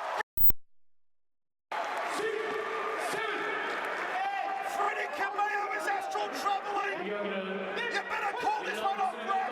No, there's a minute left. He ain't getting out of this round. He's not getting out of this fight. This is it. This is it. Whoa! What a win! What a statement! Gökhan Saki, you crazy bastard! You've done it again! Unbelievable! Wow! I mean, you want to make a statement? This is a way to make a statement. This is the most decisive win we've seen in K1 in a long time. That is freaking K1! Whoa! Devastating combinations, super efficient in striking, power, everything. I mean, Gökhan Saki couldn't look any better. This is probably one of the best Gökhan Sakis we've seen. And Freddie Kameo is a no pushover. I mean, you don't just, wow. There's nothing else to say. This is a phenomenal win for Gökhan Saki. Amazing scenes here in Seoul. Gökhan Saki just abusing, just molesting, just dominating Freddie Kameo. I want to see Gökhan Saki and Tyrone Spong matched up for the final. That is going to be some fireworks fight.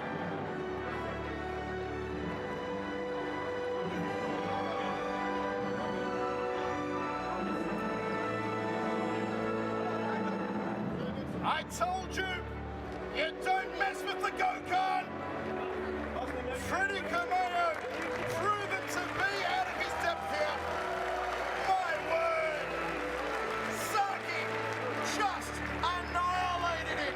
Unbelievable. I mean, if K1 had fight of the night, this should be a definite candidate to be put on there so far. Whoa! Phenomenal win. Unbelievable scenes here. Saki scales the ropes. Salutes the crowd. Well deserved. Well deserved. He needs to get all the ovations he can master up because that was a great win. Mikey K1 bringing the good stuff here tonight. K1 is back. That's right. We're back. Okay, now it's getting a little out of control. Where's that lady where she goes to the Oscars music starts playing, time to leave the ring.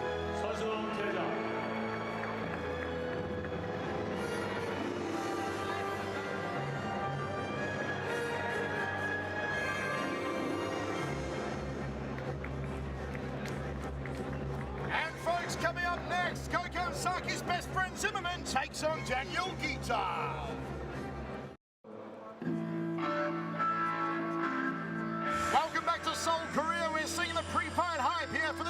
to the K1 World Grand Prix, Daniel Gita, Errol Zimmerman. I live like summer, like how we do summer before. Now I live like the same. 그 예전과 같은 분위기, 무덤에서 날카로운 마치 칼과 같은 강렬한 무릎으로 거울을 쓰러뜨리는 다니엘 기타. 작년의 왕자 슐츠가 가장 오래된 상대가 바로 다니엘 기타. 슐츠는 거의 해역까지 밀어붙여 만인들의 탈퇴를 받았다. This together on the bone crusher and this time on the short crusher. Because I'm short this time. The arms is the legs are full and the arms I don't really do much. I want to show the arms 언제나 조용하고 차분하게 보이는 남자애, 마치 이사와 같은 예리함의 주인공. K1 신기루 웅망의 절대적인 에이스, 국민의 사랑을 받는 자가 세계를 거머쥐게 될 날도 머지않았다. 대회 국지의 후카르, 이미 삐걱거리고 대회장이 흔들릴 만큼 맞서 싸운 이 둘의 격렬한 싸움. They will be the this time. Okay, a new champion, a younger champion. They can go after the younger champion. There's so much to build for. Yeah, I think they'll be better. 액션 영화를 넘어서는 액션이 여기에 있다.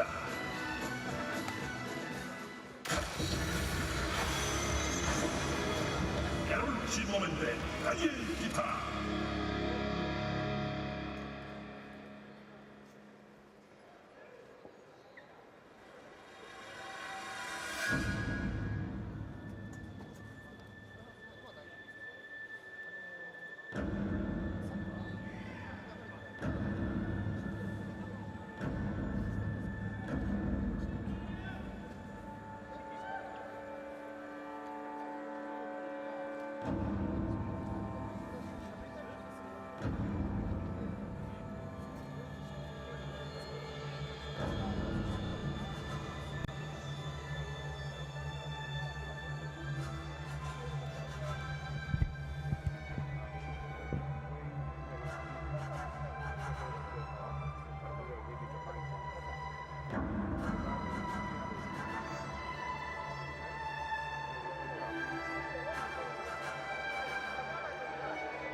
The man who brought a 5-day stubble back into fashion, Daniel Gita from Bucharest.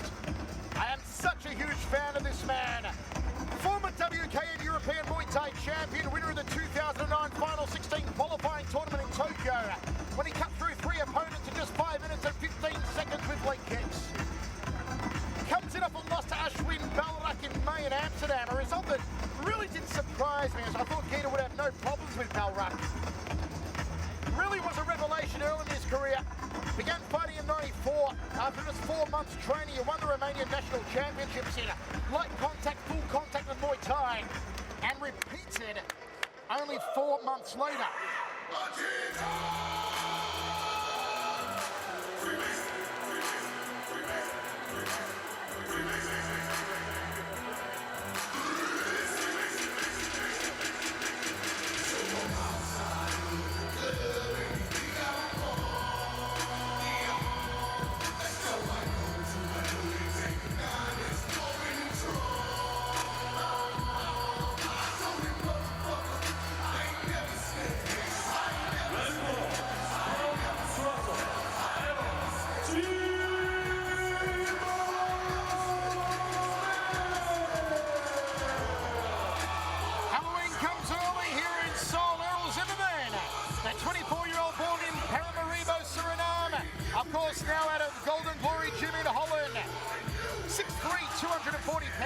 overall career record of 68, 13 and 1 with 33 knockouts.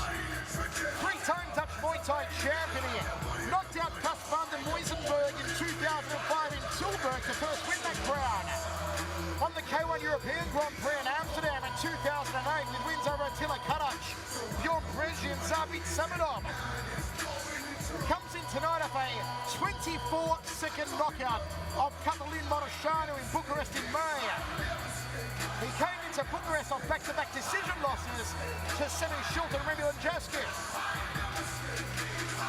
Between 2007 and 2008, he went on an 11-fight winning rampage and had many people, including Mr. Tanigawa, penning him as a future K1 champion. But then he ran into Bada Hari and lost by knockout in one of the greatest fights of all time in the 2008 Grand Prix semi-finals. He has since gone 3 and 4, including losses to Peter Ertz and Ertz's student Murad Buzidi. The bone crusher, Errol Zimmerman, ready to throw those cannonballs at the head of Daniel Guita.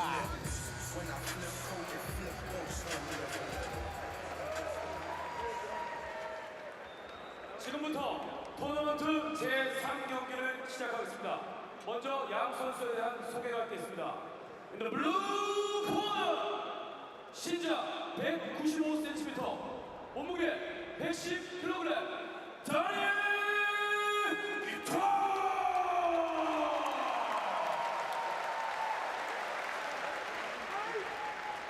이에 맞서는 레드 코너, 신장 190cm, 몸무게 107.7kg,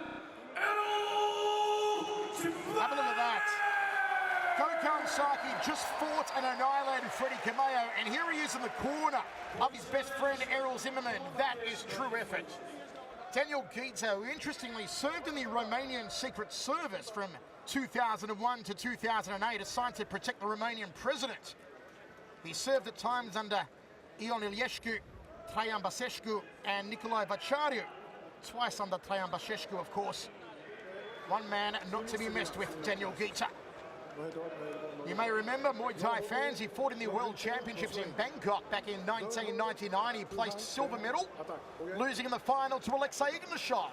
Ignashov at that time was the most dominant heavyweight Muay Thai fighter on the planet. He was cleaning up all and sundry under Muay Thai rules before he went to K1 and continued to just have a reign of terror. We are ready for 3x3, 2 extra rounds in case of a draw. Michael Chavello and Mike Kogan with you. Daniel Guita in the blue gloves, Zimmerman in the red gloves. It'll be the hands here of Zimmerman. It'll be the leg kicks of Guita. One of 2 Romanians for the first time ever in the final 16. The other being Raul Cartinas, who will fight Mighty Mo later on Kikar. Big leg kick to the lead thigh from Guita. Zimmerman has to set the standard early and start checking those kicks. Come on, focus down there, boys. Hey, come, focus. Come. If memory serves me correct, I don't think we've ever had a Romanian qualify for the K1 World Grand Prix Final 8. Guita may be the first here tonight. Jab 2 from Zimmerman, but Guita's guard is very tight. That Virgin's defense, nothing penetrating. Come on. Give him power. And both men wisely cautious here in the first round. There is a huge amount of respect between them. Both are very experienced. As I said, Zimmerman with 68 wins, Guita with 30 wins. You've got more than 100 fights experience combined in the ring at the moment. Nice jab 2 there from Errol. Step through knee, trying to crunch it to the floating rib cage, but couldn't get the target. Winding those kicks up off the lead leg here is Daniel Guita. And I like how Guita is throwing that back leg to the lead thigh and making sure that he's still covered up. Often Muay Thai fighters will tend to chamber the leg kicks and they'll chop, meaning they'll drop their lead hand, leaving the side of the face and the temple exposed. Not Daniel Guita so far. No, his guard is high, and it should be, as Zimmerman has shown already, that he's trying to land that overhand right. But so far, not scoring-wise, but just strategically, I think this is a Guida's round. He's doing everything that he wants to do. He's tenderizing those legs over and over and over, and though Zimmerman is checking some of them, he's starting to let a lot of them go, and Guida is really, I think, picking up some momentum here. You cannot take leg kicks from Daniel Guida like Zimmerman is at the moment. He has to start checking, particularly off that lead leg, or else he'll be forced to switch up if it goes into deep water. Nice counter kick there from Daniel Guida. 20 seconds remaining here in the first, and I do agree with Mike that it has been Guida's opening round. The level of striking, once again, from all of our fighters so far tonight, just such an elite standard. Jumping knee there from Zimmerman, has to watch for the counter. There's a right hand lead, left hook kick to the back leg from Guida. Again, it'll score for the Romanian. And he's going to win this first round. I'll give it 10-9, mate. I mean, like I said, scoring-wise, probably a 10-9 because Guida was more aggressive, but more so than scoring strategically, I think Guida has imposed his game plan here in the first round and has tenderized, especially the lead leg of Errol Zimmerman, which took away significantly from his speed and his power and ability to deliver those devastating punches that Zimmerman is known for. So strategically, Guida has done a phenomenal job here in the first round, and some of the judges agree with us. One of the judges does not agree with us and give it a 10-all round, but like I said, scoring aside, I don't think this fight is going to go the entire 3 rounds if Guida continues to impose his game the way he has. Those devastating leg kicks that less than halfway through the first round, Zimmerman just stopped checking.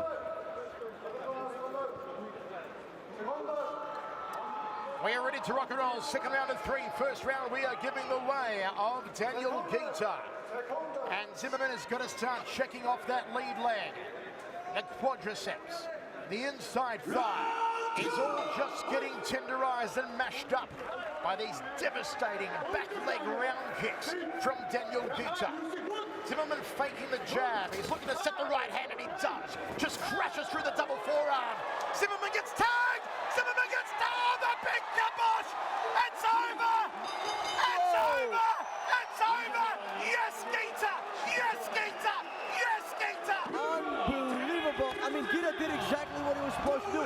Tenderized those legs, got Zimmerman scared, dropped his guard, came in with a devastating knockout. Romania has a fight through to the final 8! First time ever. Daniel freaking Guida, you are awesome! Unbelievable. I mean, he knocked him out cold. Zimmerman is still out. Open the fridge! He is out cold, Errol Zimmerman! The concern here, Zimmerman laid out on his stomach. Once you are laid out on your stomach, you are not getting up. You know, them are the hard facts. I think that's the most emotion we've seen out of Daniel Guida ever. I mean, this man won 3 fights in one night and became the K1 Asia champion last year. We didn't see this much emotion. Guida was running, jumping all over the place. Phenomenal victory over a very tough opponent in a super imposing way. I mean, people are making statements here in the final 16, Mikey. It is a violent night in Seoul. It is the world-class striking, the world-class entertainment that only K1 can provide. And even the Sayed from Lost lookalike in the corner of Daniel Guida is excited out of his 1995 tracksuit.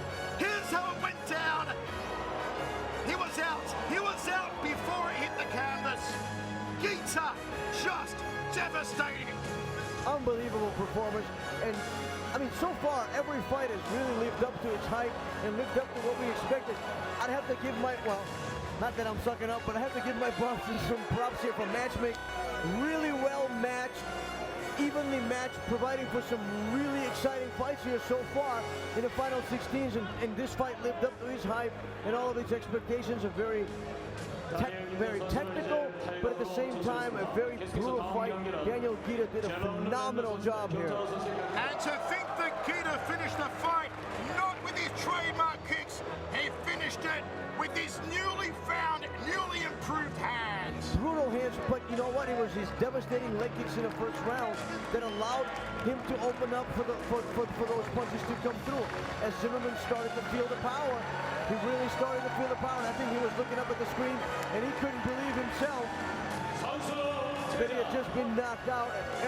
And Daniel Guida, first ever Romanian and to go to the finals. Coming up next, JLB takes on the world heavyweight champion Kiyotaro.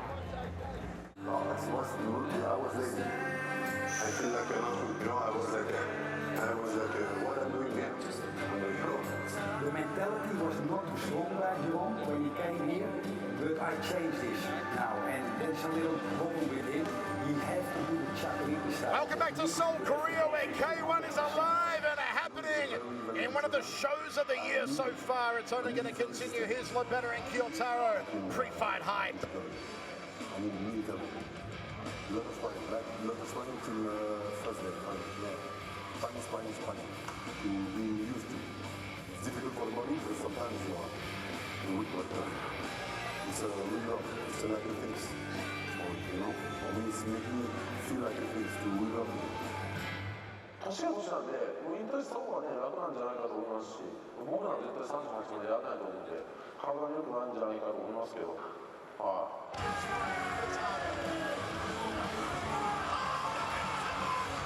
아치를 KO시킨 유일한 공약이 K1 헤비급 왕자 교타로.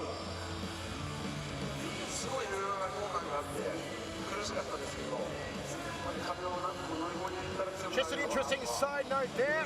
You heard some words from Kiyotaro. He actually said, we just got the translation, that Peter Ertz, I should say Jerome Lebeda, should just retire. It'd be a whole lot easier for him than squaring off against the K1 World Heavyweight Champion. That's what Kiyotaro said in that video. 상대를 쓰러뜨리는 일본인으로의 변모를 이룬다. 부동의 K1 헤비급 왕자로 당당히 불리고 교타로가 이렇게까지 변한 이유는 金色とかタイヤとかではやっぱり京太郎上げてないリングの話から生まれたりとかあれは本当にロケに京太郎がロケばかり見るんで気にしないで大変見てないんだけどこれをなんか自信があってすごい怖かったんですけど今回そんなにうまく油断してるわけじゃないですけどそんなに怖くもないし 샤르르 밴더 교타로에 있어서 그것은 이제 옛날 일. 僕らがいい花道を作ったのが一番いいんじゃないかと思うんですよね。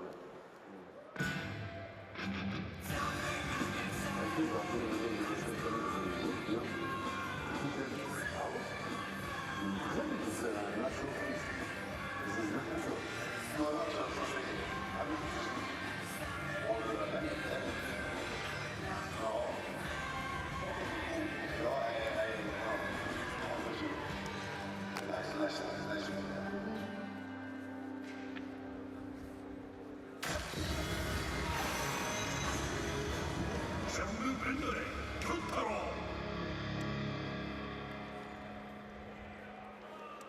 The next ticket in the final 16 is up for grabs. We've already got Tyrone Spong, Gokhan Saki and Daniel Guida through. Also want to say big hello to all the night crew at Bloody Elbow who are following us, always massive K1 fans. Also make sure you check out all the K1 news on K1official.com. Big hello also to Ryan Loco, Kimbo Lawal, Joe Rogan. I know they're watching live on HDNet in North America. Hope you enjoy the broadcast, guys. And also to Megan Cooper in Boston. Thanks for watching, Megan. Kiyotaro, the K1 World Heavyweight Champion.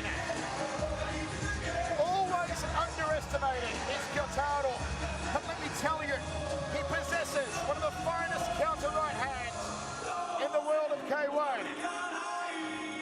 He took the mantle of legend killer after his knockout of Peter Ertz last time out.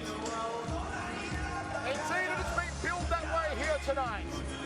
Can Kiyotaro knock out another legend in Jerome Lebeda?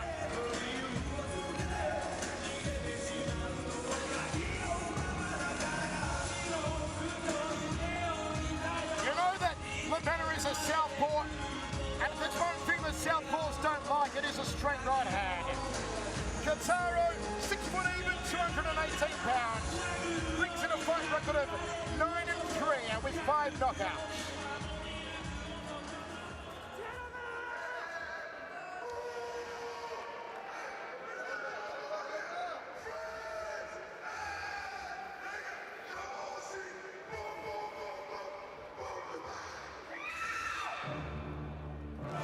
I've got no hair on my head, Mike, but there is hair on my back, and it stands on end every time I hear Jerome Labana and see his entrance. And I need to get it waxed. That's a nasty thought, but yes. Thanks for sharing.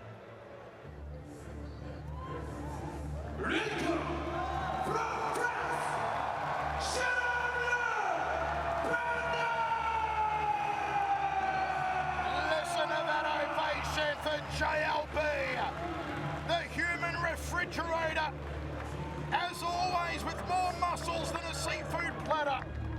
The legendary Tom Harink by his side. Harink, of course, who trained the first ever K1 world champion, Branko Sikatic, back in 1993. He then coached Peter Ertz to the title back-to-back in 94 and 95. He is hoping to take Labana to the title for the first time ever. That is scary. Labana goes across to Kyontaro. Shit just got real, Mikey. Whoa! I've never seen that before. Neil, I was just going to say, I mean, Labana is a pretty angry dude most of the time, but that's just how he looks. This was some serious, don't F with me. Whoa! Now I'm excited. I have never seen someone get under the skin of Labana like Kyontaro has these past 2 weeks. Whoa! GLB is all business here, baby. Props to Kyontaro, though. He didn't seem to be too fazed by this. And actually, while we're doing the shout-outs, I want to give shout-out to all my people in San Jose. Anna and Carrie, you guys know who you are, watching it on HDNet. Look at the look of intensity on Labana. As Mike said, Kyontaro seemingly unfazed. And Labana looks like he could beat the sun in a staring contest. Wow. This is just an insane Labana. He is hyped. He is ready. I got goosebumps. I mean, that was some stare down. He walked up to him when he got in there. The bookmakers have Kyontaro as the favorite. $1 bet will return you $1.62. $1 on Labana returns you $2.15. The voice, Michael Chavello. Mike Kogan with your inside. Enter the nastiness. And the dollar is down, so better bet in yen. Kyontaro will do his best Seabiscuit impersonation and just gallop around the ring. He will employ the strategy that Junichi Sawayashiki once used to defeat Jerome Labana. Move, move, move, and look for that one minute opening to counter with the right hand. Labana has to shut down the ring. He's got one of the highest knockout ratios in K1 history. 32 knockouts from 48 wins, Labana. He's got Tom Harink and Bryce Guidon in his corner. He is a southpaw, meaning he's a left-handed fighter, although he is actually right-handed Labana, one of the very rare fighters who is right-handed who fights as a lefty. He's from Normandy, France, massively popular in France. When we used to do the K1 shows in France, it used to pull 15,000 people from Labana alone. Yeah, this is not the same Kyontaro we saw against Peter Arts, who was assertive and aggressive. This is the normal Kyontaro we're used to, which circles around and basically runs away from fighting. You've got to watch the right hand of Kyontaro. If he lands it, Labana's going to starve to death rolling. It is superb. But the question is, can Kyontaro land that right before Labana lands his left? Good inside leg kick from Kyontaro. He's off again. But he's drifting into that left hand of Labana at the moment. Labana also possesses some wicked round kicks, as we saw there to the upper right rib cage. One of the most imposing men to ever step in a ring in any form of combat sport, Lebana. Intimidation is an understatement.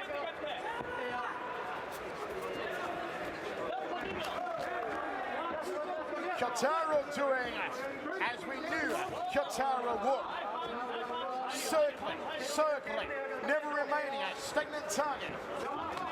Lebana with that left hand, and Kyoutaro got caught, drifts back to center ring. Yeah, he's going the wrong way, Mike, as I said before, and Lebana catches him again with the left. Kyoutaro's got to go the other way. He's got to move to his left. If he moves to his right, as he is, he's in trouble. Which is probably something that his corner will tell him to make an adjustment on here as we come into the end of the first round. Kyoutaro looking for his first ever Grand Prix berth.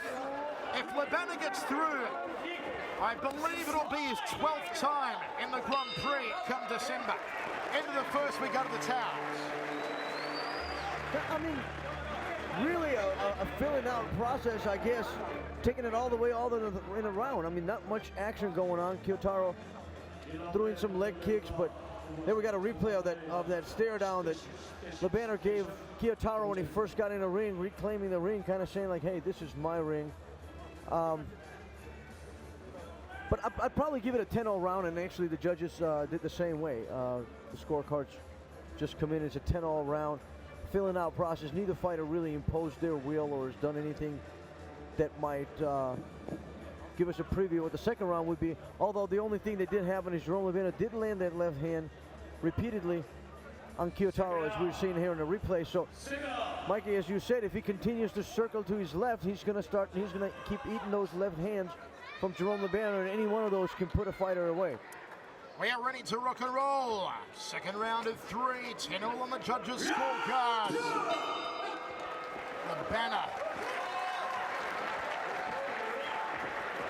Just the intensity of his face.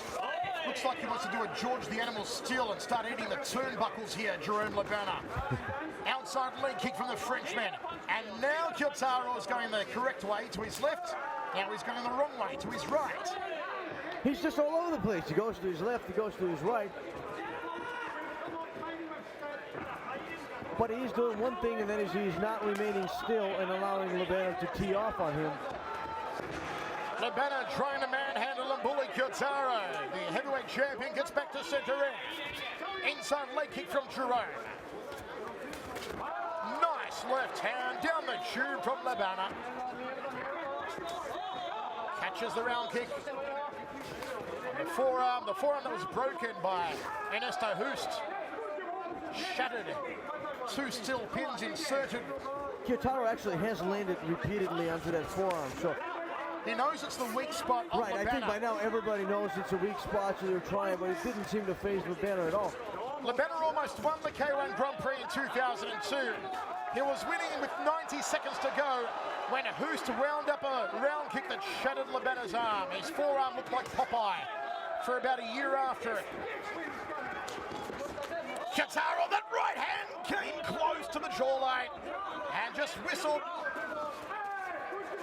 Left hook from Kyoutaro. I think with Kyoutaro, it's just a force of habit to move to the left side, and he's just, you know, even though he's fighting a southpaw, it's not clicking with him. It's just how he moves, because he's repeatedly moving into that power hand.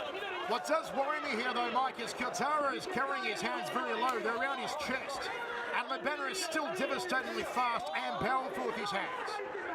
Well, and he's landed a few straight lefts here, but none of them seem to have really stunned Kyoutaro. And I think that was a discussion you and I had earlier. Does Lebana still have that power in his punches? Look at the size of the trapezius here of Lebana. It looks like he's got handlebars growing out of his shoulders. Double right hands there from Jerome. The sub-thumping left from Jerome. Here comes JLB. Kyoutaro looking to counter again with that right hand, and he tags Lebana, but Lebana storms through it. Now we've got a Donnybrook brawl in our hands. Kyoutaro's got to go off the ropes. Toe to toe, they bash it out. Kyoutaro's got a chin. Kyoutaro's taken everything that Lebana's given him so far. It's going to be mentally deflating for Lebana. Kyoutaro standing up. Lebena thinking, what the hell do I have to do to drop this young gun? And this is exactly what we're talking about. And we talked about it against when he fought against Tyrone Spong last time. Is, does Lebena have the punching power? I want to know, Mike, has Lebena blown himself out because the human refrigerator was blowing up a storm when he headed back to his corner? Well, but you know what? I thought the same thing when he fought Tyrone because of how active he was, and he didn't. I think one thing that going back to, switching trainers did for Jerome is it did wonders for his strength and conditioning.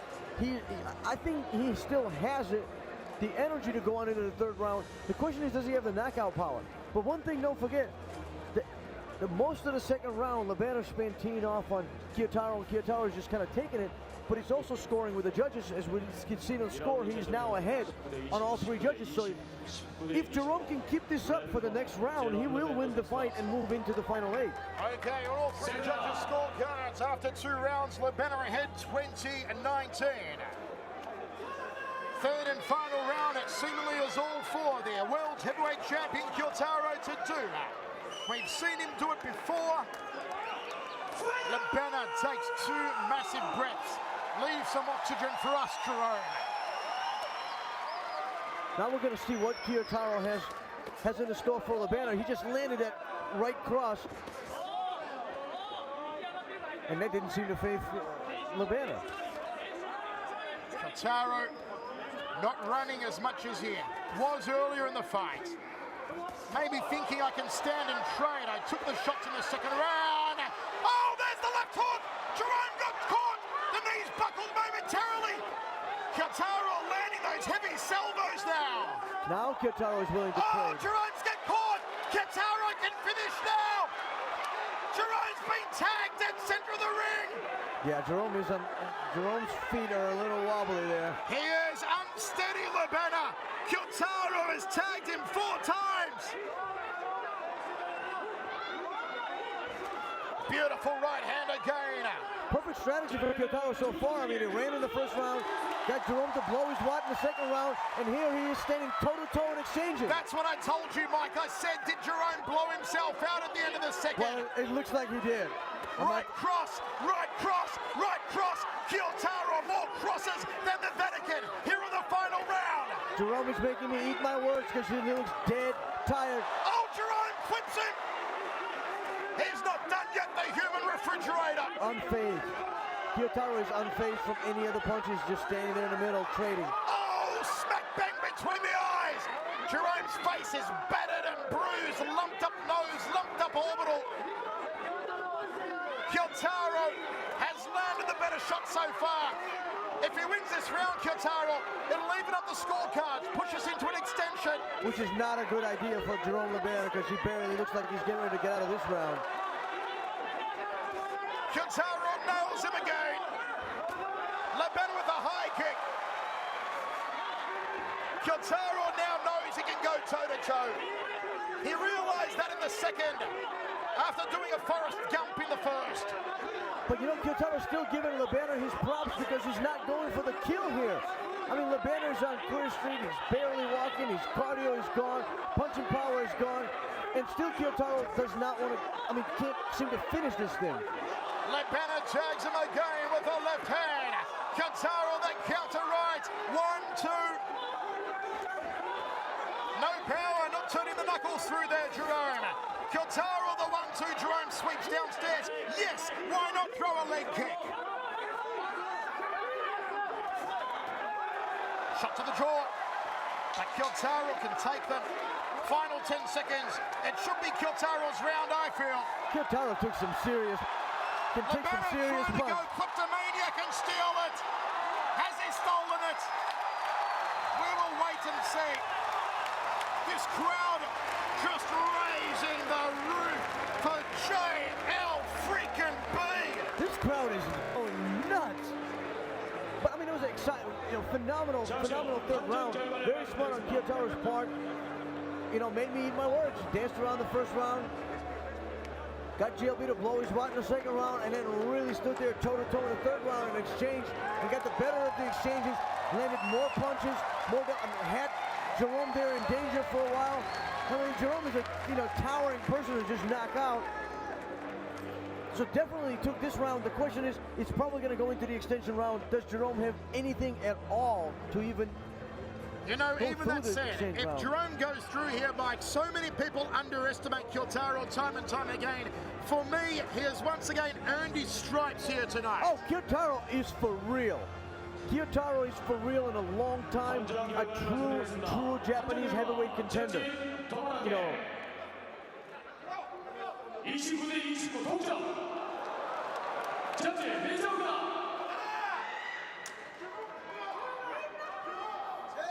39대 29 제라나.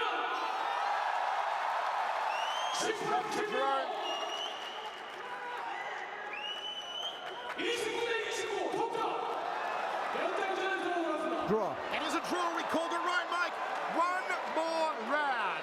Now, how much intestinal fortitude, how much fuel in the tank has Lebena got to go three more? Lebena's leaving the ring. Lebena doesn't have anything left. What happened there, Mike? Maybe he's upset with the decision. He feels like he should have won. Has Lebena just walked out here? Yeah, and if he doesn't come back here real soon, then There's this no fight will be count out. He's decided. gone. That's it. You leave the ring, you're out. What has happened here? I'm confused. We're told it was a draw. Lebena has gone out of the ring. He's forfeited the right to fight one more round. In protest, Lebena's left.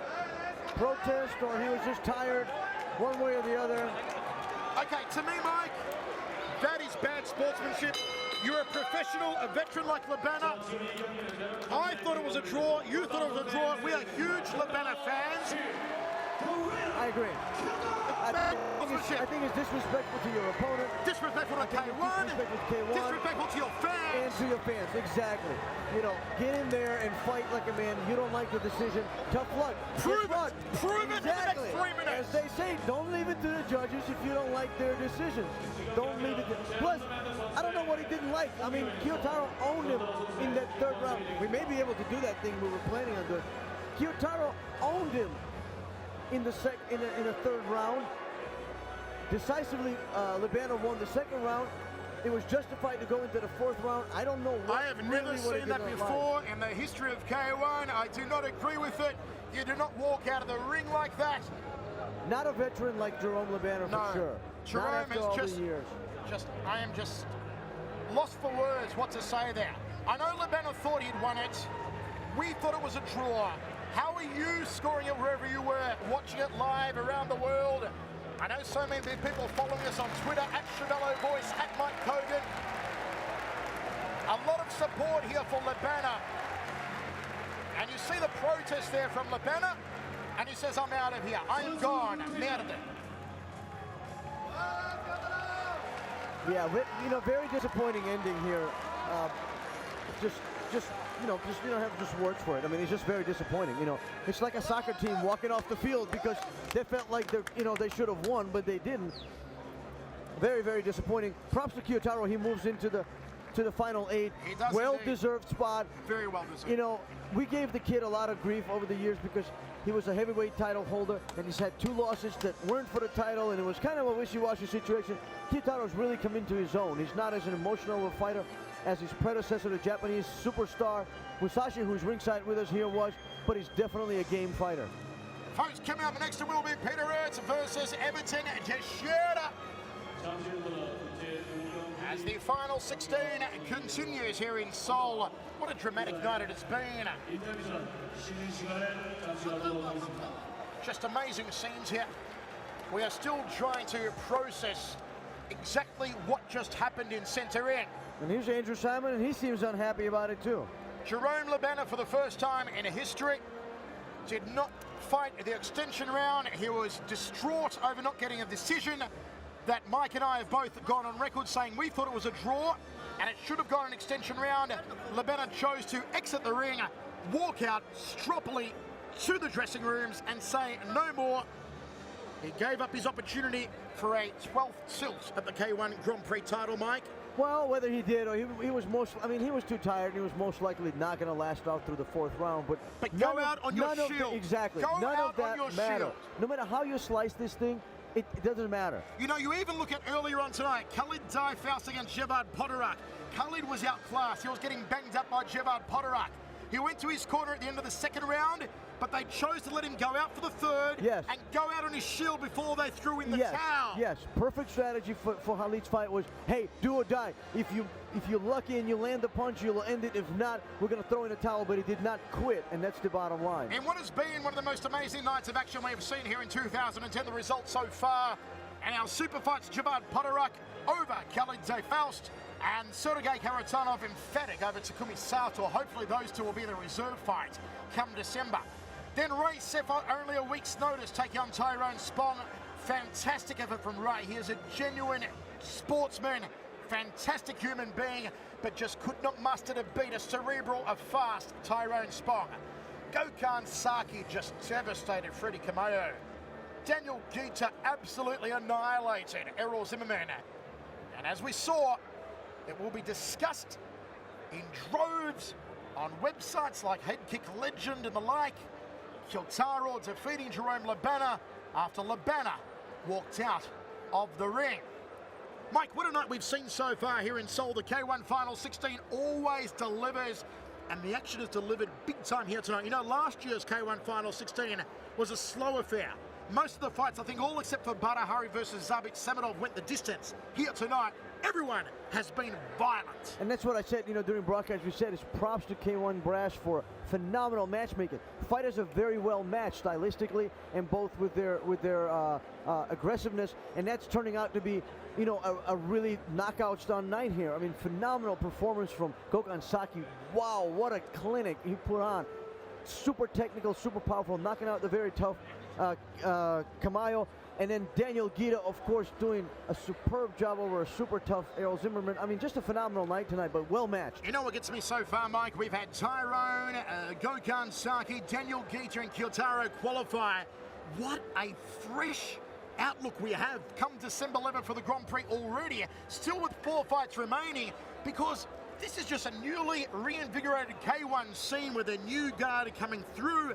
And not only is it new, fresh blood, but they are violent, brutal, but world-class elite strikers. It is phenomenal to think, and just mouth-watering to think what we're in store for come December 11. Most definitely. I mean, you know, so far the older guys are yielding to the younger guys, and that's how it should be. That's how it is in every sport, not just in K1. But you're right. What a treat we have. What a way to represent K1 moving forward with these phenomenal fighters that we have here tonight. Still to come on tonight's card, folks, Teixeira and Ertz, Mighty Mo Raul Cartinas, Semi Schultz and Hesdy Jurges, Alistair Overeem takes on the Governor banging Benny Edwards. A lot more action here from Seoul. If you have to award a fight of the night so far, you've certainly got to go Gokhan Saki in his demolition job over Freddie Kamayo, but closely behind that, Daniel Gita absolutely abusing Errol Zimmerman. And my own award of most improved fighter from his previous fight would have to go to Sergei Kharitonov. The guy was a beast. I mean, insignificant fight to this particular card, as the winner doesn't really go anywhere. It's a super fight. We are hoping that both Podorak and Kharitonov have shined some light into possibly being the reserve fighters, but definitely much improved Kharitonov here. Okay, folks, you know the K1 Grand Prix is the Super Bowl of striking. We've already got 4 fighters through. We'll qualify 4 more. We're going to take a brief break, show you some highlights, and we'll be back soon. More action from the Fields K1 World Grand Prix. Final 16, Michael Chiavello, Mike Kogan, when we return here to Seoul.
우승학원이 자랑하는 일본 중전차 사토 타쿠미. 타쿠미 세기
하리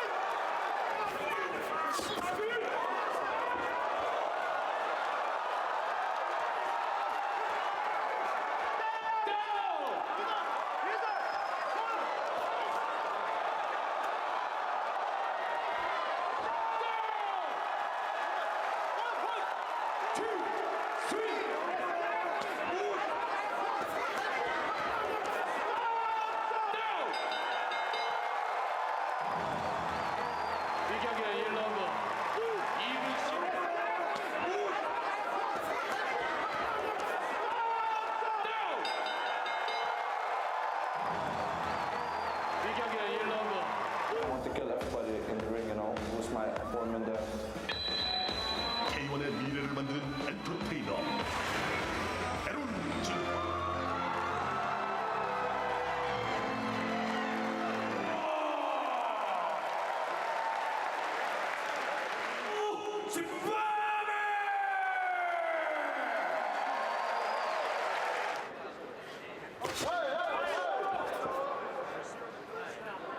You're the best! Hey, fucking stand up! Go on, go!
We'll be right back with more HDNet Presents K1 World GP 2010 Final 16. Welcome back with more HDNet Presents K1 World GP 2010 Final 16.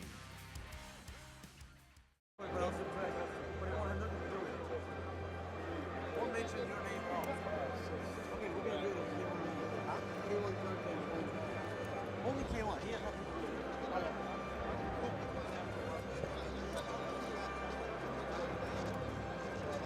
HDN is liable because the guy from the Seoul Final.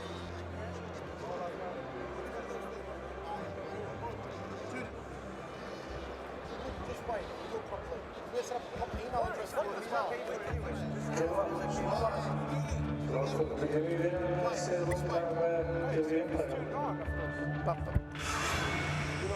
I can't hear anything.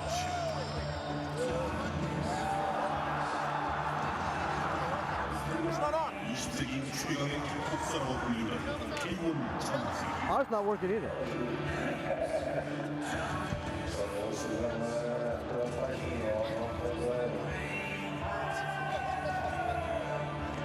Do me a favor. It's not working. None of them are working.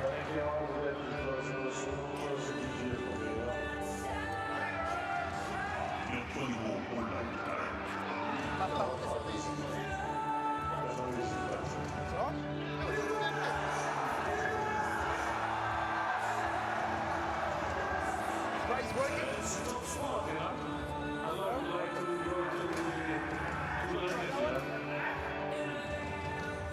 K1 참전 18년째.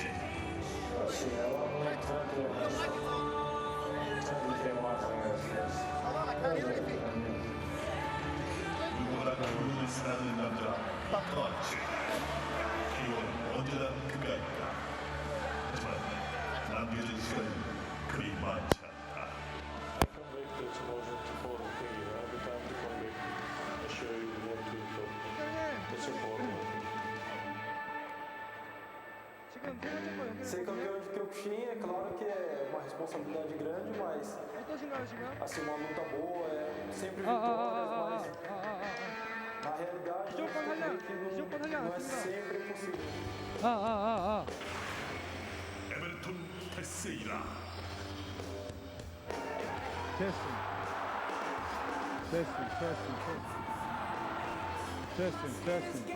Hello. 진세계 왕자의 도래. Hello. Testing. 1, 2. 자신에게 부족한 것, 그 답을 찾기 위해 남자는 홀로 바다를 건넜다. The way you bring over your weight to the opponent, the impact of the punches, and your time, because you're very dangerous kicks, but you have the time on the right moment. Better balance, better impact of the punches. Testing. 1, 2. Because you make more technique. 결과는 곧 나타났다.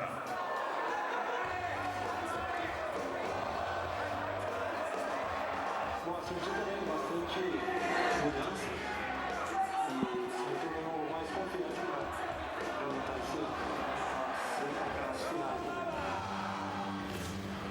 이 싸움에서 자신감을 확신으로 바꾼다. Bom, ele é, assim, uma lenda, né, do K1, então eu tenho que me preparar bem para essa luta. This year, you know, I want to go one more time. This year, it's one of my last opportunities, I think. But I'm still hungry, you know, I love the game. So I still want to try to win it time. 피터 아츠 40세. 전설은 아직 끝나지 않는다.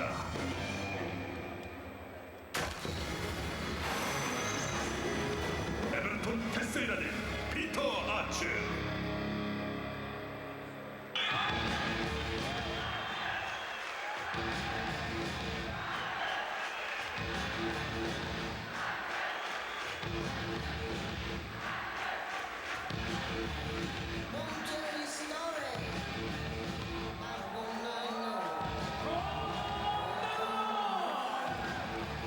We are back! Live in Seoul! The K1 World Group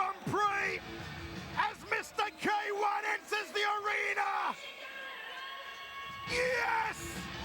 Peter Arts is back here again! Listen to the ovation for Mr. K1! Tom Harrick, Murad Bazidi in the corner! There is nothing like Peter Arts coming to centering!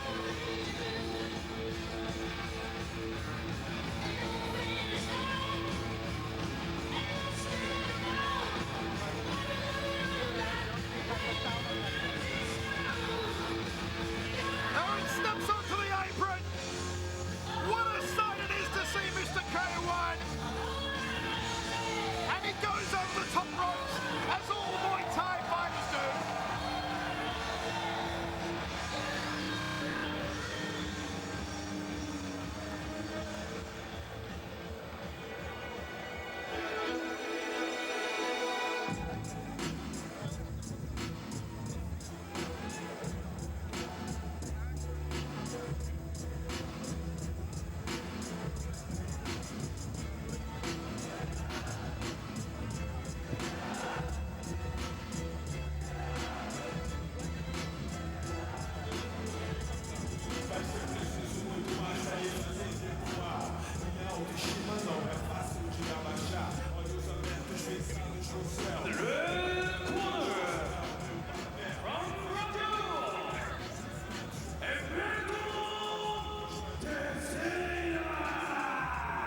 The 9th World Open Kyokushin Karate Champion Everton Teixeira.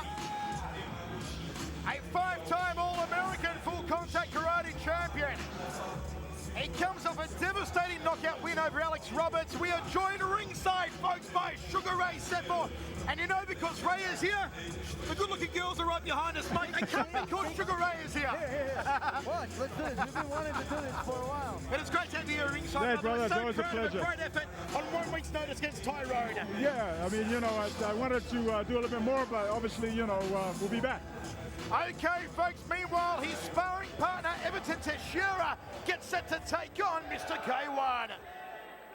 첫 제5 경기 양 선수를 소개하도록 하겠습니다. 먼저 블루코너 신장 192cm, 체중 108kg, 내 나이 40. Look at the condition here of Peter Ertz, Triple K1 World Champion, who until last year held the record for the fastest Grand Prix victory of all time. 6 minutes 43 in winning his 1998 title. 체중 110kg, And Teixeira has the massive Kyokushin support behind him, as always here in Seoul. We are set for 3 by 3 minute rounds. Ertz, who has been in every Grand Prix since 1993 except for last year's. Can he make it there once more? His teammate Labana disgracing himself by walking out of the arena instead of fighting an extra round against Kyotaro. Teixeira, Kyokushin, Ichigeki pride rests in his hands and legs. Michael Chavello, Mike Kogan, Ray Sefor with you. I gotta say, in the, Jerome's defense, I thought he won that fight after 3 rounds. Oh, really? Yeah. We thought it was a draw and a legitimate draw. We should have gone to the extension round, so we were... A round kick, caught on the forearms. Teixeira looks to set that right hand. It's a beautiful right cross the Brazilian possesses. Can he work into the jawline of Ertz? And there's the first shot from Teixeira. Ertz is going to be careful not to drop that lead hand. Ertz did that well. He actually countered off Peter's shots.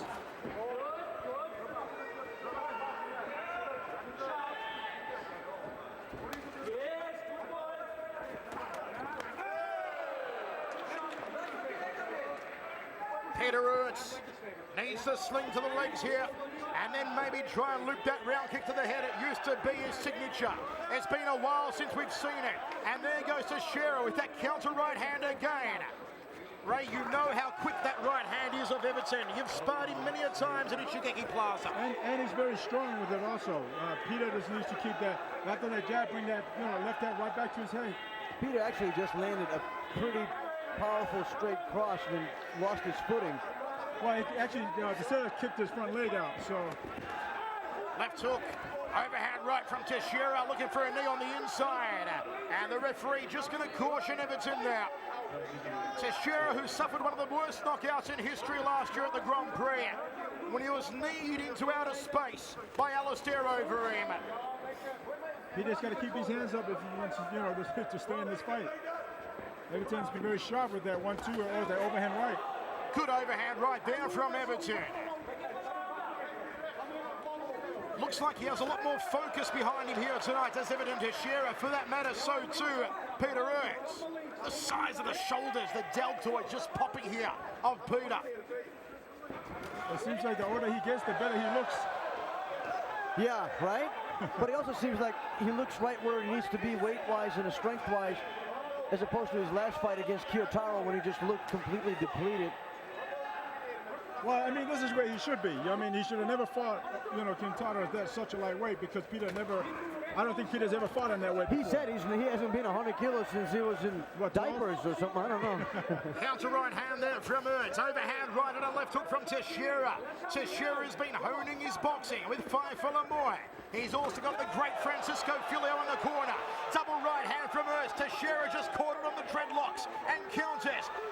Moves in for a clinch, no knee on the inside. Final 10 seconds of the opening round.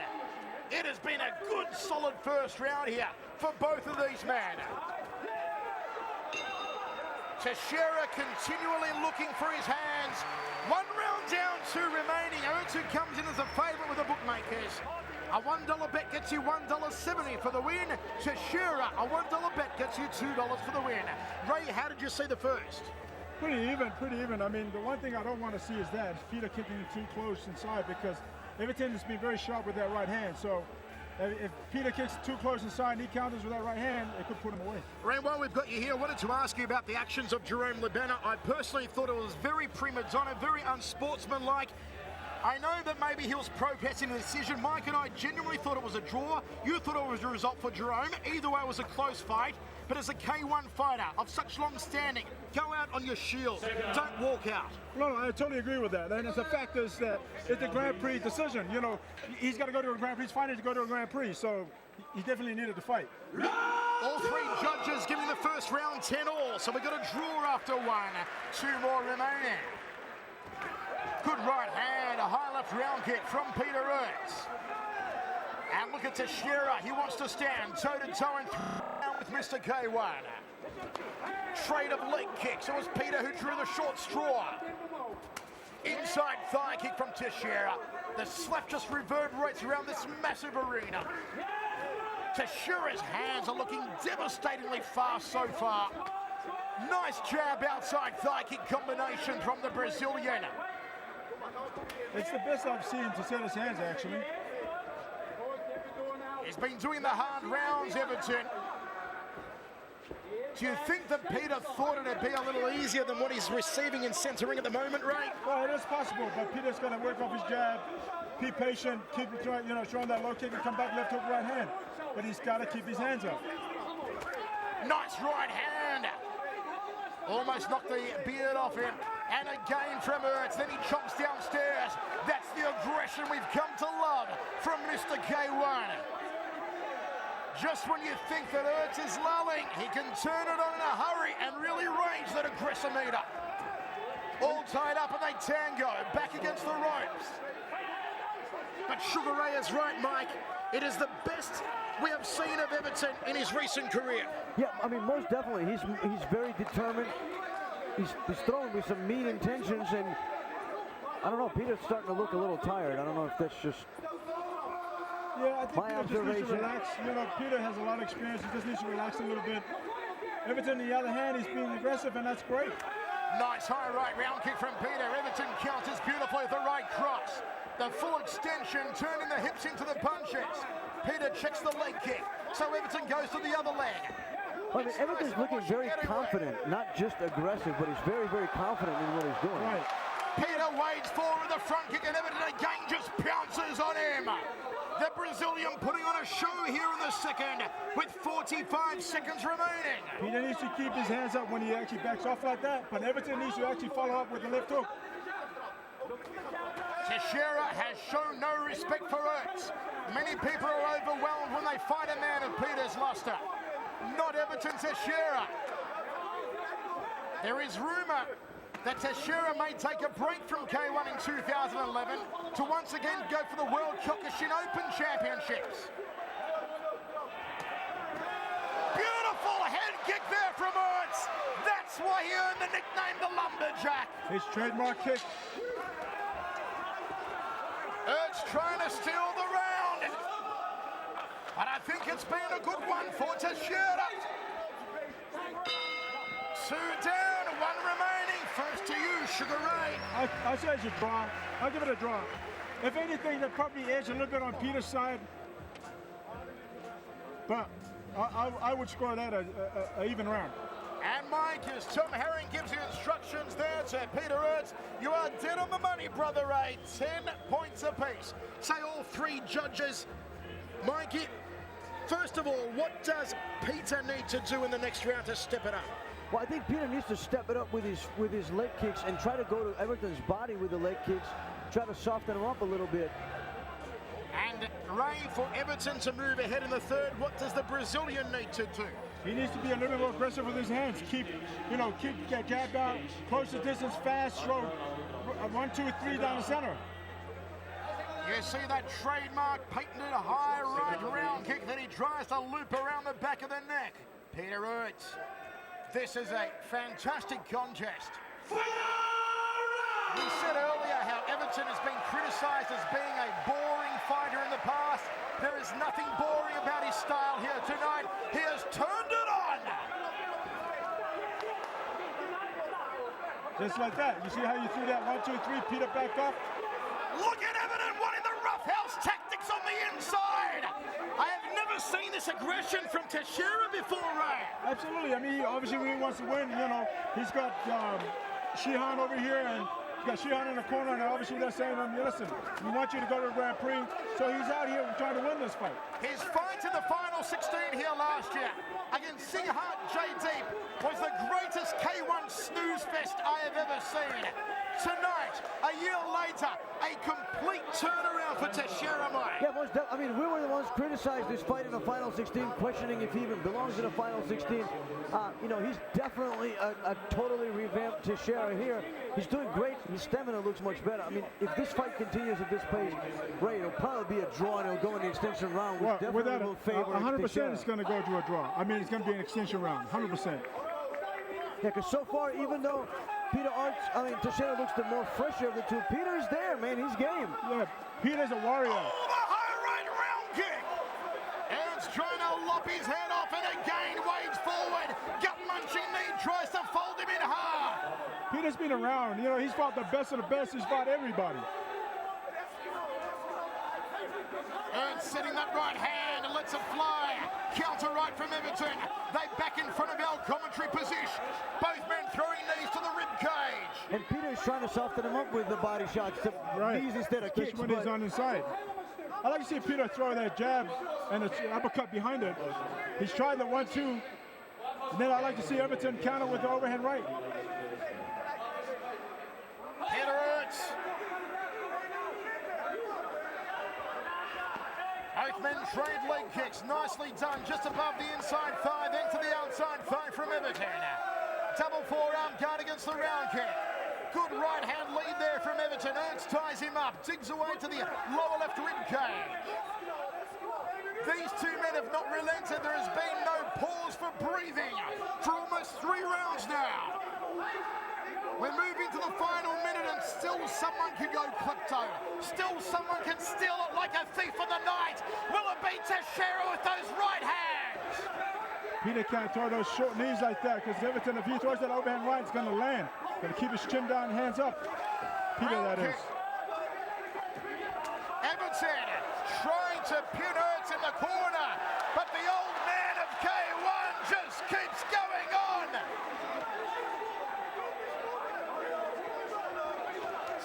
Stunning right hand from Peter, the uppercut on the inside. High right round kick going for the headache maker, then switches up to the liver section. Everton trying to manhandle He is a very thickly built human being, Teixeira. You realise when you stand next to him just how thick in the body he is. Ray, this one could go an extension round. Absolutely, I think it will. Yeah, I think this fight's going to see the extension round, and I don't know. I mean, Peter looks like he's tired, but he's not fighting like he's tired, so. Peter's been around. I mean, like, you know, that dude is, you know, he's a great warrior. He's a great fighter, and you know, he'll look tired, but he's going to keep working. He's trained hard for this. I'm sure he had 8 weeks to get ready for this fight, so, you know, he's not going to lay down. Oh, I mean, he's in phenomenal shape, at least visually. He looks great. He's looking really good. Peter Ertz pumps his fist into the air. We have certainly seen a fantastic fight toe-to-toe for 3 rounds. Genuine sportsmanship there. There's a possibility that the judges could give it to Peter. I think that would be a robbery. I mean, I think Everton deserves to be in the extension round for sure. I think so. Oh, Teixeira got the one. Peter.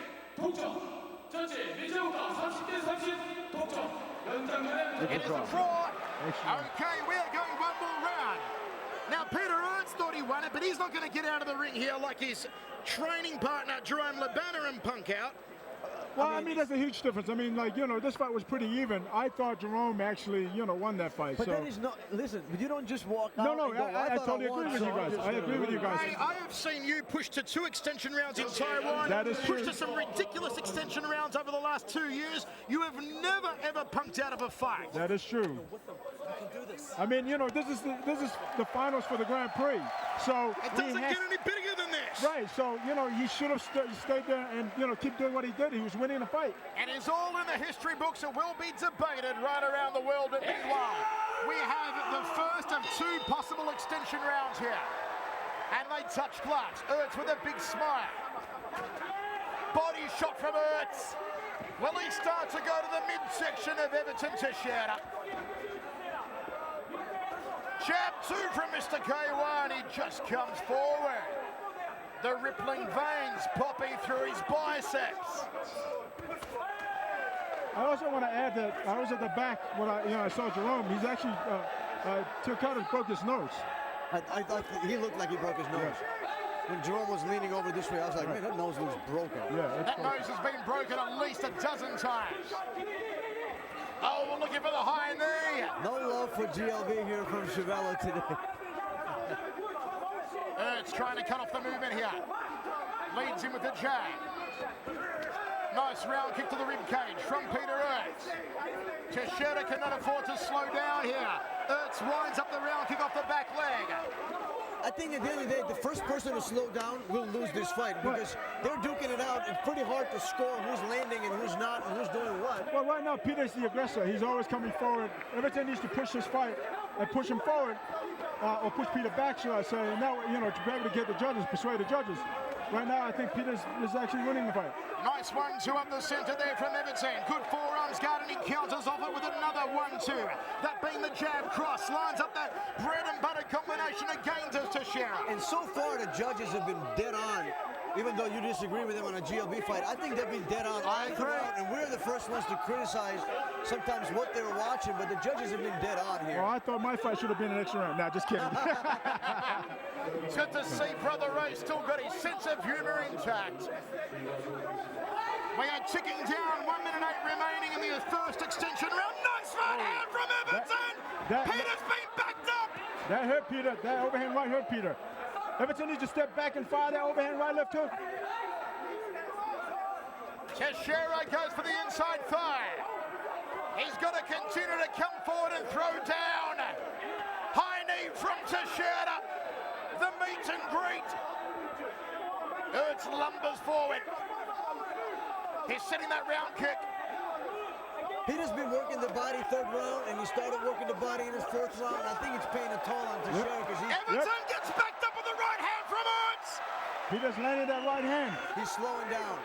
Everything is slowing down significantly here. This one's going to go down to the wire. Exactly. And this is the experience of Peter. You know, this is the experience coming in, and Peter's pushing forward. You can see he's tired, but he won't quit. I have a feeling he's cut. Oh, Everton is cut over the left eye. Right in front of our commentary position. Could have been a hit, but He'll be okay to go on here. It's to the side of the eye, just above the eyebrow. What a war this has been. Ray, I thought this would be, if there was one card to pick as the sleeper on the night, I thought this may be it, but this has been one of the best fights here tonight. Well, absolutely. I mean, Everton obviously knew that, and you know, the Kyokushin people knew that to fight Peter, he's going to have to come out, be aggressive, and try to get the decision. And keep a high pace. Right, yeah. Exactly.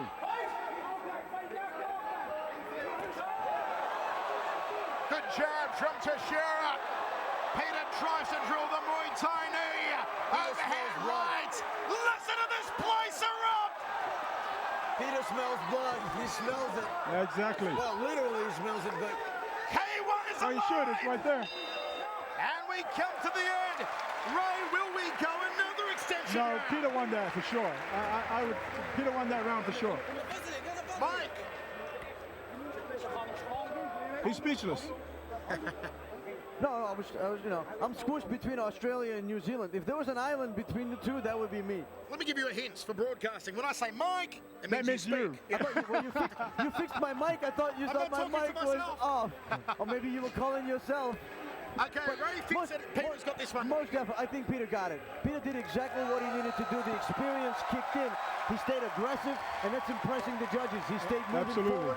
He cut Teixeira. I mean, he did everything that you need to do to impress the judges in the fourth round when you really don't feel like going to the fifth round. That said, let me say, I was the most impressed by Everton tonight that I've ever been in his K1 career so far.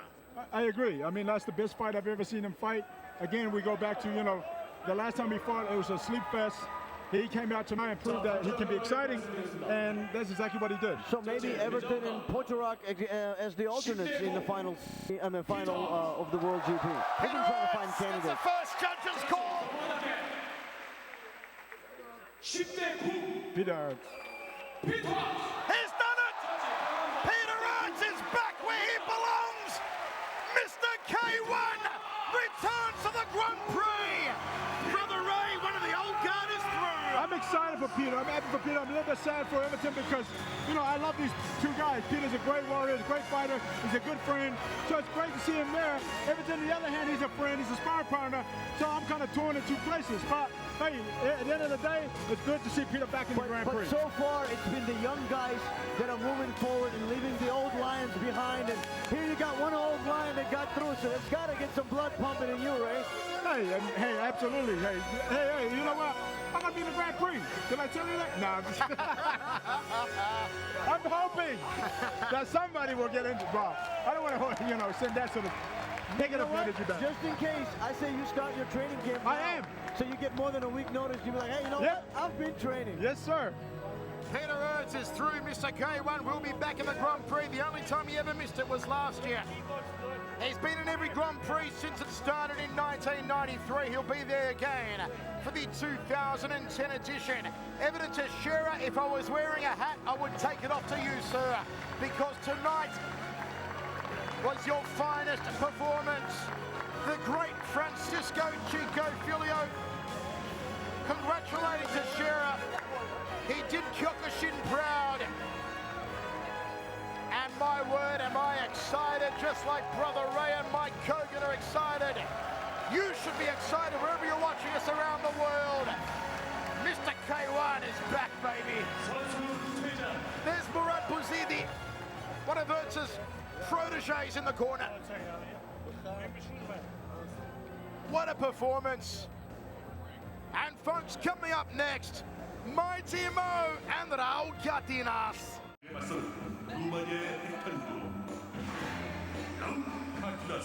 Welcome back to Seoul, Korea. We are ready for Mighty Mo versus Raul Cardenas. Let's take a look at the pre-fight high.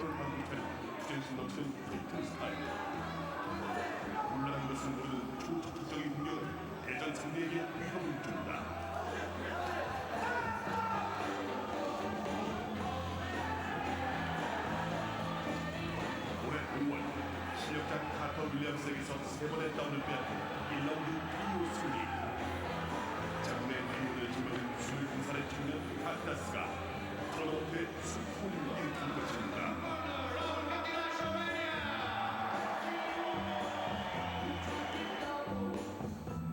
신부 피니오 아티스트의 동현 쓰러지는 것은 어느 쪽인가?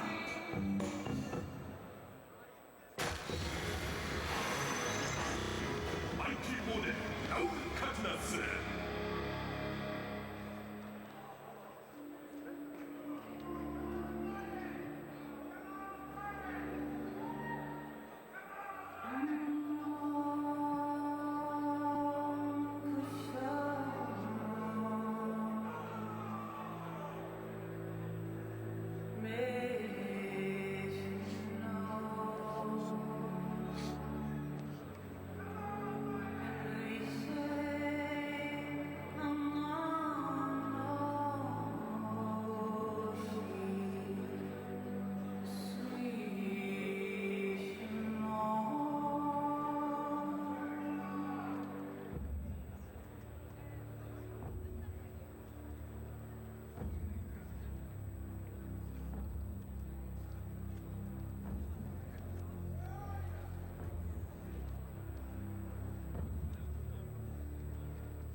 Been a long time.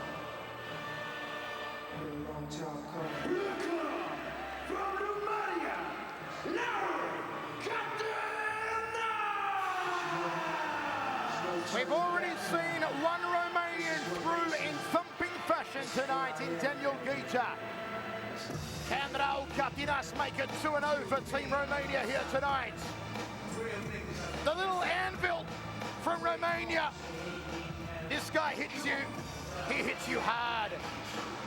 Only 3 fights in K1, 2 vicious knockouts. Last time out, he knocked out Carter Williams in Bucharest in the opening round. He also has a vicious knockout over Przemysław Minkinia in Lodz, Poland. The little fireball that is Catinas.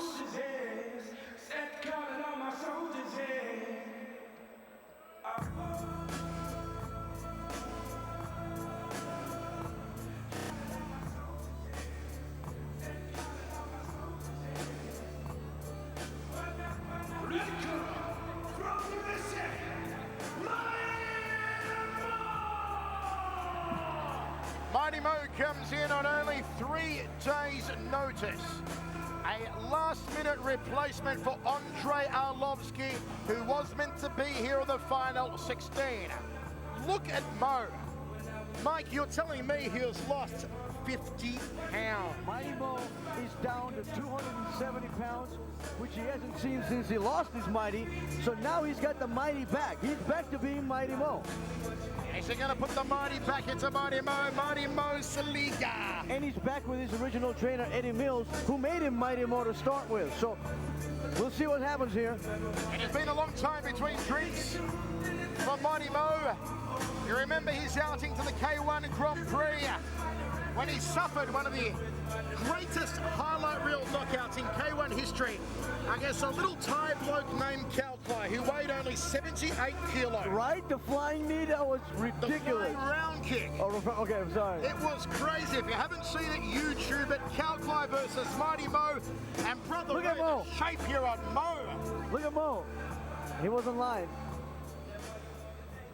He got the mighty shape for sure. We'll see if he's got the mighty power and the mighty... You know, boys, all 3 of us were in Bucharest. We saw these 2 men fight over there in Romania in May. This one is not going to go the distance. No, 2 sluggers. I mean, you got 2 guys that like to swing for the fences and see who's going to fall first. Catinas, 6 foot even, 243 pounds. Well, if I was Catinas, he should stick and move. You know, Raul Catinas is listed at 6 foot even, but you stand next to him, Mike, he's around my height. He's only about 5'10". I'd say so, yeah. He is the smallest man in the final 16 here tonight, taking on one of the heaviest. Well, height-wise, but weight-wise, I think Gokhan Saki and probably Freddie Cameo were definitely there in the candidacy. Final instructions from the center referee. Romania versus the US of A. 3-by-3, 2 extra rounds in case of a draw. And look at the stare down here, Mo and Catinas. On 3 days' notice, can the American Smamo and Mighty Mo make it through to the Grand Prix? Or can Catinas make it 2-0 for Team Romania? Michael Chiavello, Mike Kogan, Sugar Ray Sefo with you ringside. We are live from Seoul, Korea. Do not blink. Do not go to the toilet, tie a knot in it. You do not want to miss this one. Look for Katinas's left hook.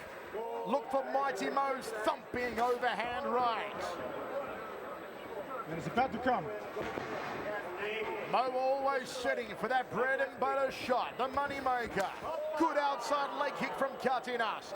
That could be the right idea. Tenderize the legs of Mighty Mo.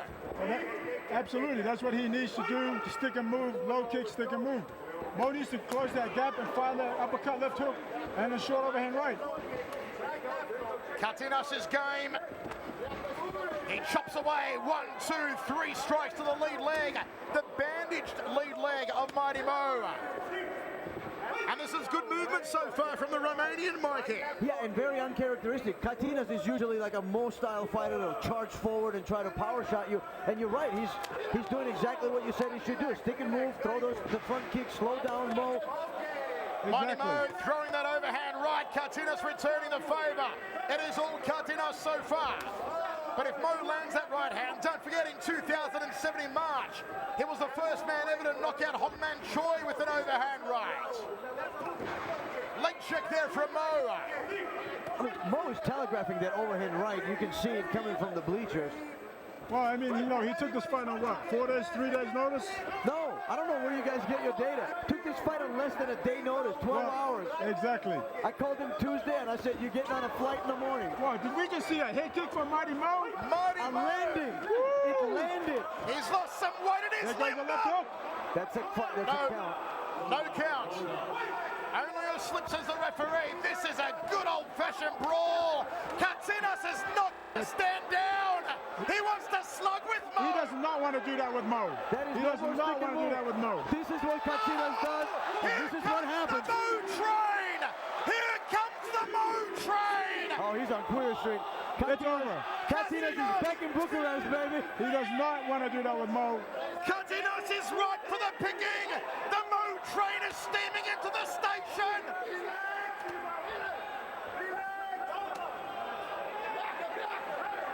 Mo goes to the body. Katinas surviving. Mo curls the knuckles in. Uppercut rocks the head back. Oh, Katinas sustaining enormous punishment. Huge swelling on his forehead. Oh, Mo just teeing off at him. Lining up the money shots. Final 10 seconds. Can Katinas survive?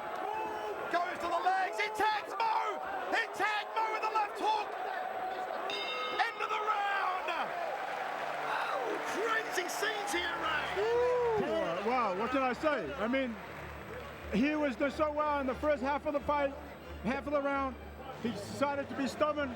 Mighty Mo hits like a brick wall. Where did he get that idea? Hey, once a slugger, you're always a slugger. They all try. They know what they need to do, but they don't do it. Melvin fought Remy Boyansky. First 2 rounds he was winning because he was fighting. Started to slug it out. He ended up losing. That is true. But the first round ended exactly how we thought this fight was going to go. 2 guys just swinging for the fences, except that front leg kick may become a factor here for Mo in the second round. Yeah, because Katinas has been tenderizing that leg. Katinas needs to stick to that game plan. Otherwise, Mo's going to put him away. All 3 judges giving it 10-8 to Mighty Mo in that round. He was a little slow coming out of the station, the Mo train, but once he started to line up and deep in the coals, he came through with the heavy stuff, Ray. Can he finish? That's the question. Well, he'll finish if this guy, Katinas, makes it easy for him by standing in front of him and slug with him. Oh, Katinas with a rattling left hand! He's opened up like a house of fire! Now Katinas needs to move again. Left hook again from Katinas. He keeps chomping away the Romanian. He's got a set of nerves on him. Mo's got to kick that front leg too. Mo's got some pretty heavy legs there. Katinas kicks to the lead thigh. Mo fakes off the front. Katinas slings to the legs again. He wants to take the legs, get Mo to drop his hands, then flip him over the top of the left hook. Mo catches him. Katinas on rubber legs. Continues to move and clear his head before he starts slugging again. Cardenas is breathing heavy. He's blowing up a storm.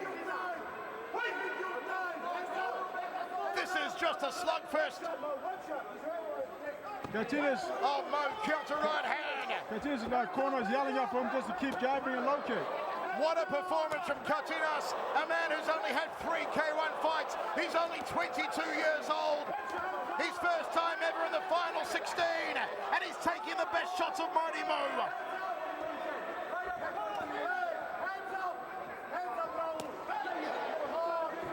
Cardenas is wobbled. The legs aren't there. But has Mo got the guts? Has he got the fuel to follow through? Sliver shot, and Mo takes one to the John Smalls. Josh Barnett damaged those enough. I think they're impervious to pain by this stage. Good leg kick again from Cardenas. He's scoring in this round. Well, he's going back to what he's supposed to do. Stick and move, stick and move. Yeah, Cardenas is back to his original game plan, and he's starting to wear off on Mo.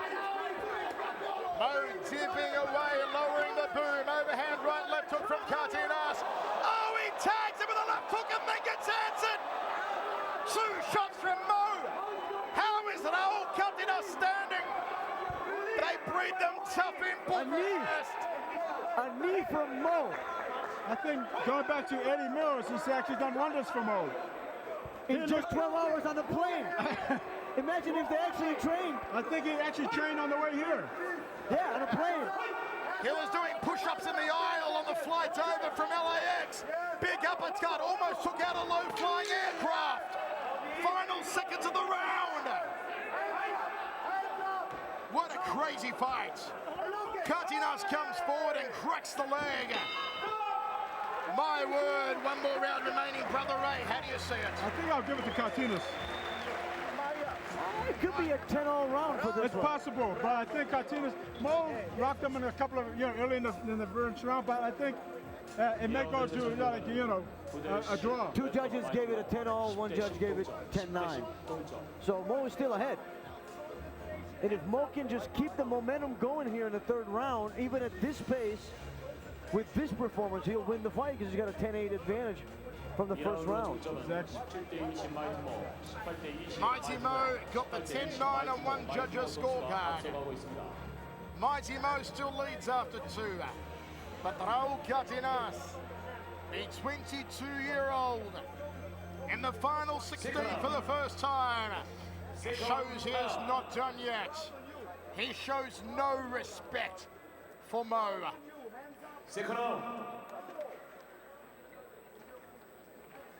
And Mighty Mo takes a deep breath. Here we go, 3rd and final round.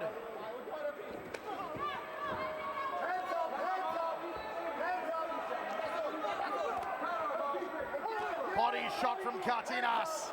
Mo lunges out with the right hand.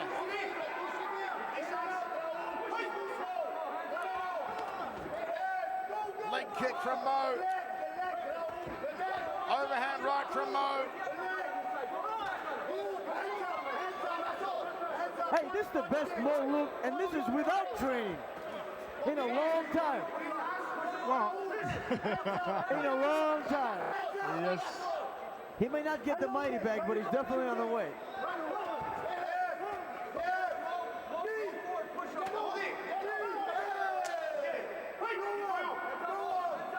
Left hand from Mo, body shot from Cardenas. Mo is looking for his 2nd appearance in the K1 Grand Prix. Cardenas is fighting his whole fight wrong, even this last round. But he's hanging in there, boy. He's tired. Well, Mo is doing such a great job. The fact they took the fight at such low notice, but he's still there.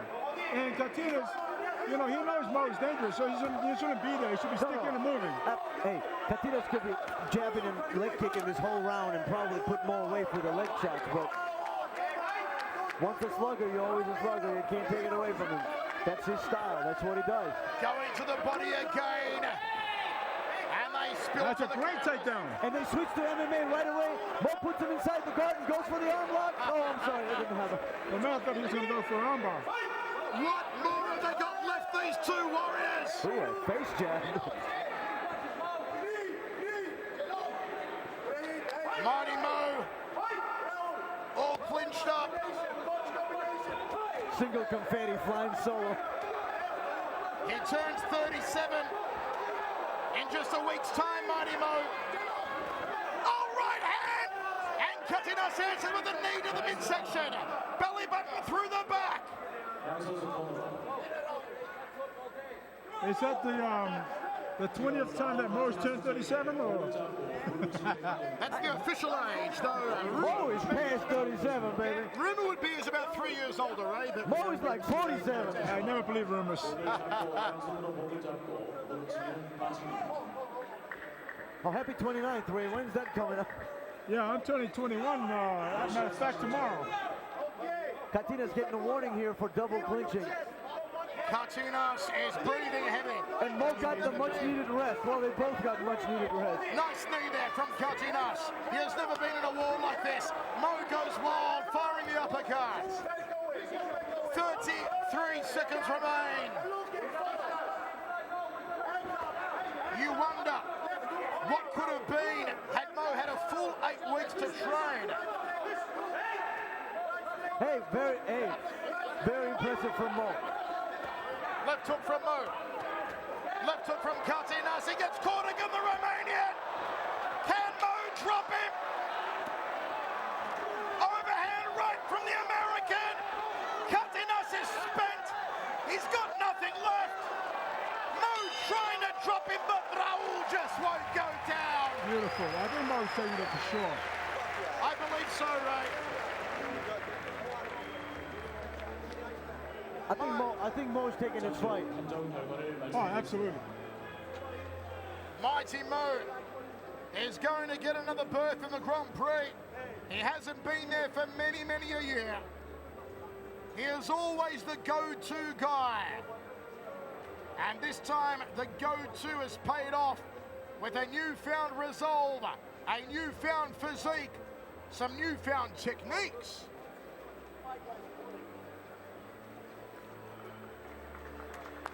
Hey, that was a good performance from Mo. The day before yesterday, this guy was uncertain what's going to happen. Well, 3 days ago. Then he got on the plane. I'm just shocked he went through the 3 rounds. But I mean, you know, my hat up to him. If I was winning one. He has done it. Mighty Mo is through. He joins Peter Roach, Kyoutaro, Daniel Guta, Gokhan Saki, and Tyrone Spong. Yes, America. You've got a representative in the K1 Grand Prix. That's awesome. All the fans watching across North America and HDNet will be loving that. The Star-Spangled Banner, Old Glory, will be flying at the Yokohama Arena on December 11. The Romanian flag will be flying as well, but it'll be flown by Daniel Guta. Mike. But that is a career-making fight there for Raul Katinas, Ray. Oh, because he's shown fighting outside of Romania on the biggest stage of all, he's the real deal. Absolutely. I mean, this fight, can we correct me if I'm wrong, this fight is a reserve match fight, right? No, this final 16. Final 16. Awesome. Mo's going to the final 8. Mo is in the final Wow, 8. that's awesome. As strange as that may sound, Mighty Mo's going to the final 8, baby. Mo, who replaced Andrei Arlovsky. We hear various rumors about Arlovsky, but I've got to say, after seeing Katinas here tonight, it's wise that Arlovsky wasn't in this final. Yeah, if he didn't break his nose in training, he would have broken it here for sure. Yeah, okay. Broken nose would have been the least of his problems, the way Katinas was firing tonight. Folks, coming up next, the champ, Semi Schultz and Hesdy Churches.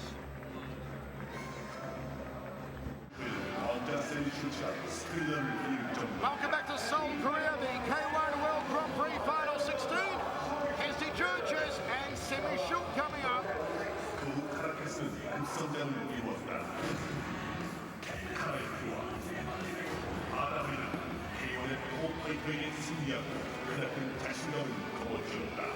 Heel compleet. He can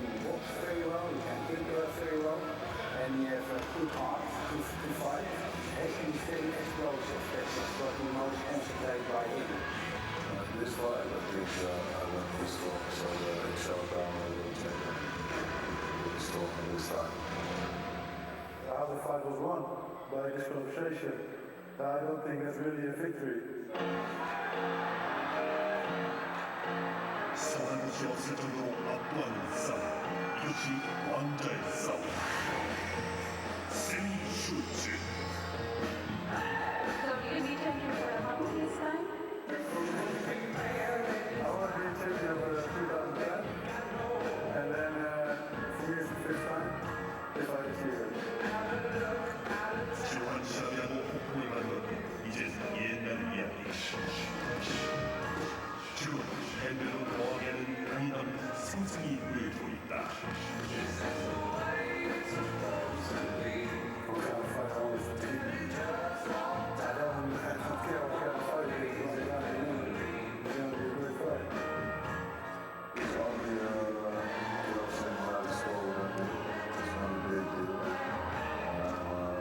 I go forward with approximately different ideas, no problem. It's I'm a K1 champion and that's a Grand Prix. And I think Grand Prix is a different fighting than one type of fight. I prepared very well for it, but this time I will beat him. 세계에서 가장 가혹한 플레이. 유정 테크닉에서 아츠와 밴더를 상대로 진정 플레이이 가능한 공존 관계. 강해질 수밖에 없다.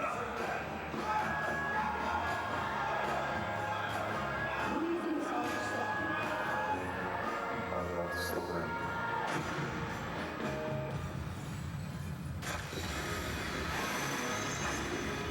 세미 슈즈의 SD 카케스.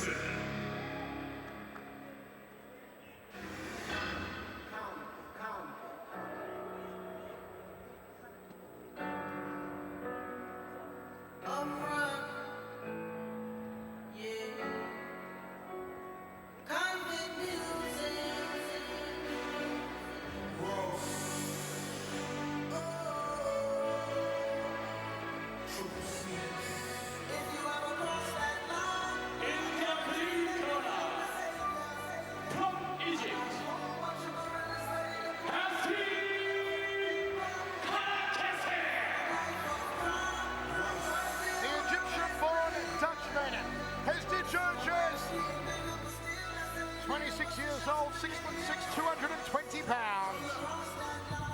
Trained by Tom Herrick, a career record of 33-8 with 13 knockouts. The WCFA Super Heavyweight Champion, he won that title in 2009 in Amsterdam with a decision win over Ruslan Karayev. He won the Showtime Heavyweight title earlier this year against Bada Hari after Hari was disqualified for kicking Georges when he was down. Jerome Labana, Peter Ertz in the corner here. This is a rematch tonight. Georges fought Schilt on his K1 debut in 2009. On just a few days' notice, he took Schilt to a decision. Although the loss was very impressive. Has gone 7-1 in his last 8, including wins over Paul Slawinski, Ashwin Baldak, and his last win against Rustemi Kreshnik in Amsterdam just 3 weeks ago, beating Kreshnik with low kicks in the second round.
The most dominant fighter of his era.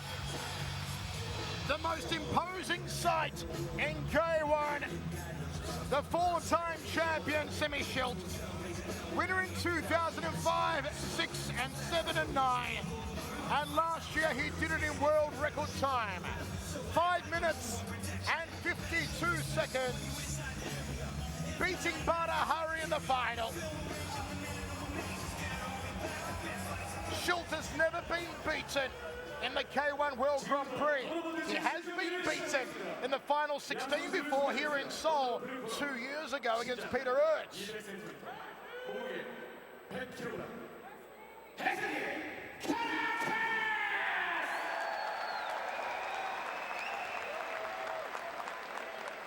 이에 맞서는 웨이커너 신장 212cm, 체중 133.2kg.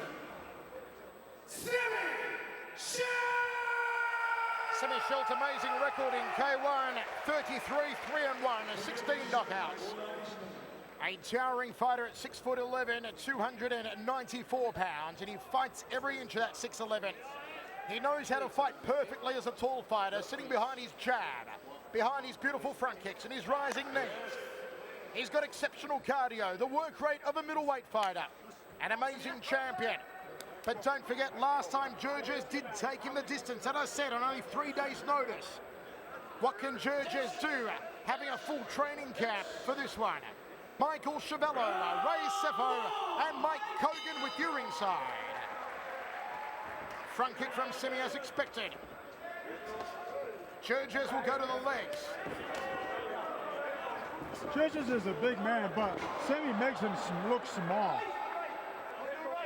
Ray Sefo was the man who wrote the formula of how to knock down Semi, becoming the first man to knock down Semi in K1 back in 2007 by working angles, changing it up, jumping in, firing shots to the jawline, then getting out of range. Can Georges do the same here? You cannot stand in front of Semi. Georges already backing up the champion with a nice straight right hand and a good double forearms guard. Very tight from Georges. Nice counter leg kick. I think Georges seems to be following more of Bada Hari's game plan. Yeah, the thing is he can't outkick Semi. Semi, his work rate is very, very high. The problem is, Hesdy Georges did not have anywhere near the hand power of a Bada Hari who knocked out Semi Schilt in Amsterdam in 58 seconds. Georges has to rely on his legs, but as Ray said, you're not going to finish a fight with Semi with leg kicks. Right. I mean, even though he doesn't have that power, he still can actually land shots and work to set up his low kicks. He can, however, Ray, continue to kick the legs, kick the body, and work up a good point-scoring game against Semi. Right. Well, I don't know. I mean, Remy had Semi against the ropes with one punch over, and he's not known for being the strongest puncher in the world, so I think... There's the high knee from Schilt. He backs up Georges now. Georges slings to the lead leg. Semi's starting to find his range. But, Remy surprised himself when he threw that hook as much as he surprised us. He did.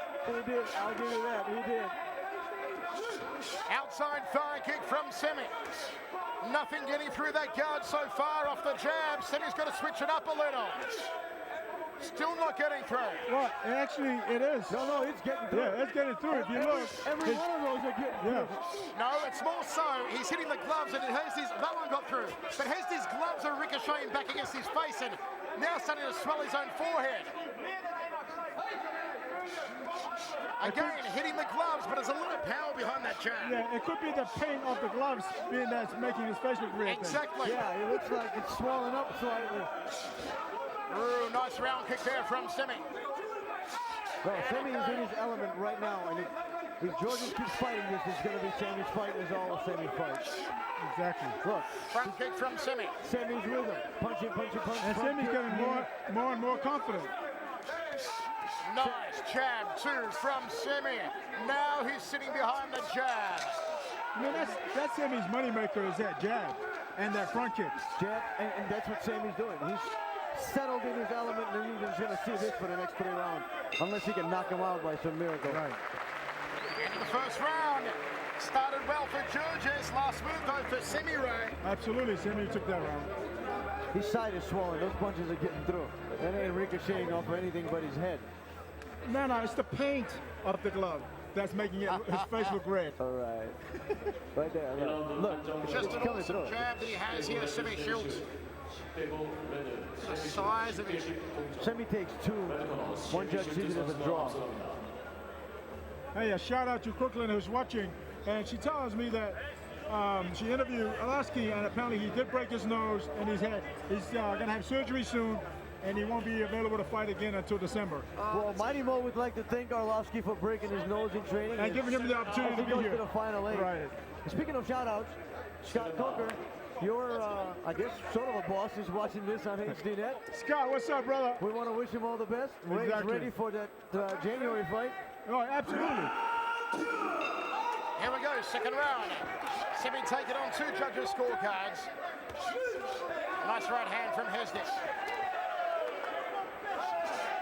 I'm telling you, he's following Bader's strategy. That was Bader's strategy. Coming up, and throw wild punches and hope that they land. But he hasn't got the explosiveness of Bader. I agree, but he apparently doesn't know that, so that's his strategy. The problem is making himself tense up, and eventually, as the round goes on, Semi will take him apart again.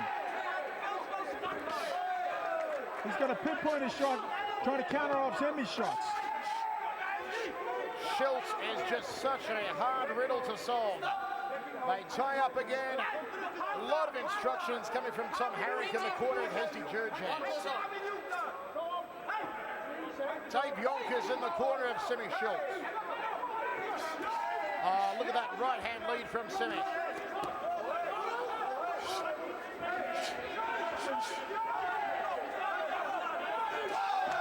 The work rate of Semi, just phenomenal for a man of his size. They just got to, try and slip those shots and come back with his own shots.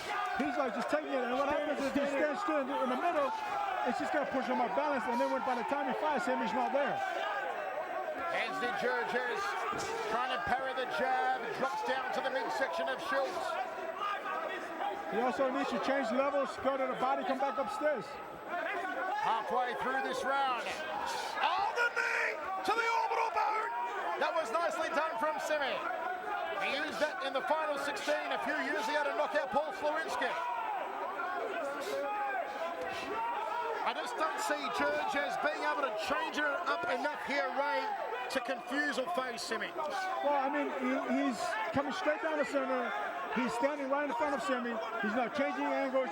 He's not changing, moving his head. He's trying to, stand there man to man. Unfortunately, Semi's work rate is too high. At times when we have seen Semi overwhelmed, it was when opponents suddenly turned it on and went crazy for his jawline, like Remy did that once, like Bader did in Amsterdam, like Ray Sefo did in 2007. But I don't know if Hesdy Jurjan has the ability to turn it on like that. No, not anymore, because he got sucked into Semi's web. He's in the Semi's game now. It just like, it keeps going and going and going and going and going until the fight is over. He got sucked into the Semi rhythm. Once you're trapped in that rhythm, Ray, it's like being trapped in a spider's web. It's hard to get out. Yeah, it's like falling into a quicksand. Just sucks you in. Nice analogy. Like I said, he's in the web. I don't know why the web was not a good analogy. No, it's not good enough analogy. Oh, there it is. You've got to follow through, Hesdy. One right hand won't do it, but it certainly shows. He knows he's got to turn it on and go for the jawline. Easier said than done. 2 rounds down. Another round for Semi Schultz. Indeed it is. There was a glimpse there from Hesdy Jurjan. He landed a right hand about 10 seconds before the bout. I mean, Sami did exactly what Sami does in all of his fights. I don't think you ever get, if you get Sami winning, then you have the same strategy. You have that jab, you have the high output, you have the knees, and you have the front kick, and that's exactly what Sami's doing. And as Ray said, Jurjan is doing everything that he's not supposed to be doing. Right. He's not supposed to stand in front of Sami and try to go toe-to-toe with him, because the guy's output is just huge for a guy his size. Angles. We are ready for the third and final round. The seemingly unstoppable world record holding K1 Grand Prix champion Semi Schultz. It is all for Hesdy Jurjan to do now. good leg kick. There is a huge, huge purple welt on the lead thigh of Semi Schultz. Well, I like to see Semi throw an uppercut off that jab. A right uppercut, that is. Hezzy is going to town on that lead leg. Again, he cracks down and he tags him with the left hand. Here comes Georges. Can he turn the tide? And Semi ties him up. That's more like it from Georges. Can he get his second wind here, the Egyptian? Again, he cracks to the lead thigh. Semi checks the low kick. Much better round so far for Georges.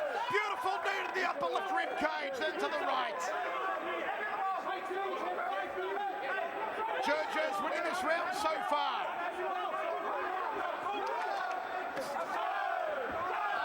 There is no way you're going to pull that head down from 6'11" of to try and get a good night on the ring.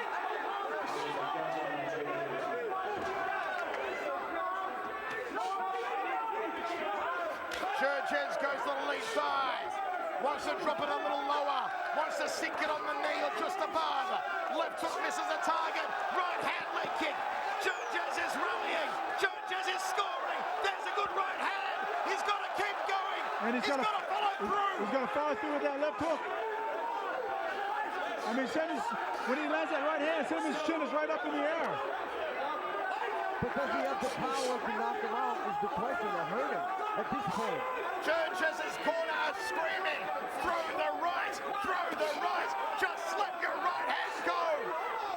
Well, Remy, I mean, no discredit to Remy. Remy's not known for his hands, but he drops Semi with the left hook. That's what I said, but apparently... Oh, nice jab again from Semi.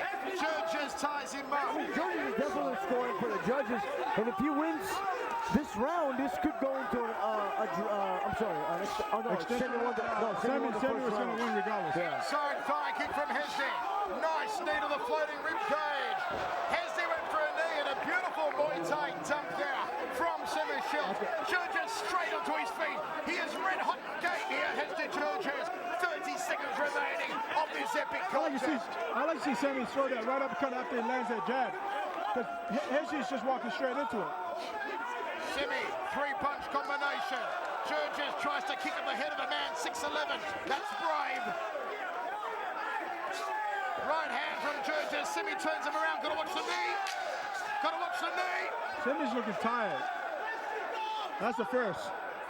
The cardio machine. Semi Schultz has never had his leg banged up like we've seen here tonight, and that's a fact. Nobody has gone to town on that lead thigh like Hezzy has. That's right. That's right. This is going to be interesting. Hezzy takes the third round clearly. But it's not enough. It's not enough because Sami had the first 2 rounds. So it's not going to be enough. The only way you're going to win is by a knockout. Those beautiful leg kicks from Hezzy Georges. You can just see it here, the huge purple welt. The shin careering into the thigh time and time again. Georges, just a phenomenal effort. Continues to improve in leaps and bounds, the Chakariki-trained Dutch Egyptian. But a little bit late. If he would have done that in the second round, it would have changed. The ties would have definitely changed. I think he woke up a little too late. A brave man indeed, Hezzy Georges. 30대 28. Run shame. Judge Okawashi. First one to Semi. That was a draw. First judge gave it to Sami, second judge a draw, and the third judge gave it to Sami. Two judges to Semi, one a draw. And Semi Schultz will be there on this number 11 to defend his title. The crowd not too happy about it, Ray. I think they thought it was an extension round. It's Hezzy Georges getting the applause here. Well, because, Hezzy Georges was actually coming forward. He was taking everything that Sami could throw. By the end of the day, Sami was scoring. And regardless, Sami's going to the finals. Well, like I said, if Georges would have started doing this in the second round instead of waiting till the third round, his hand would have been raised. Semi Schultz has won the fights, but Hezzy Georges is the people's champion.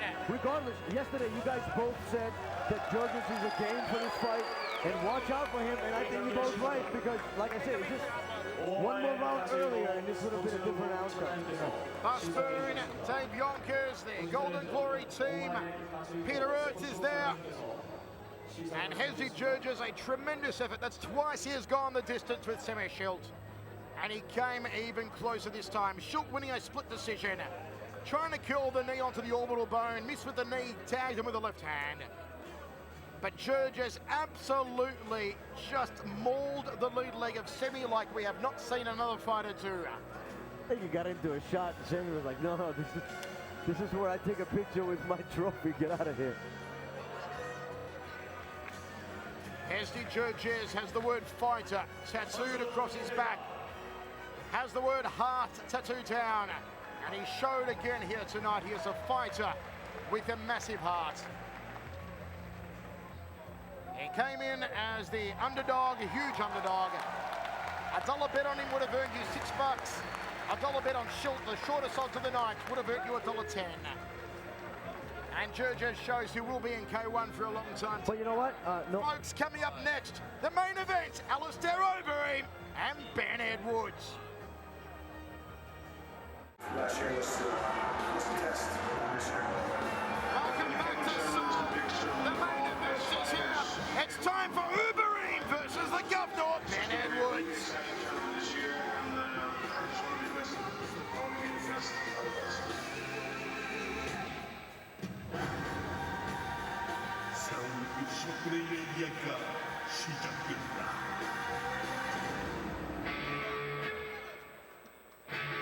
I was like when I was a kid, and I had a very good self-esteem problem.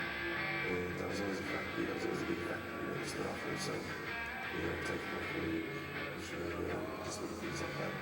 And I think that's what planted the seed for me to be a fighter deep down.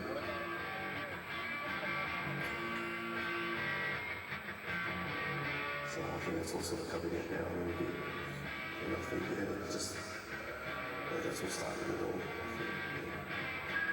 경품을 받아 나이가 세계 최강의 그리고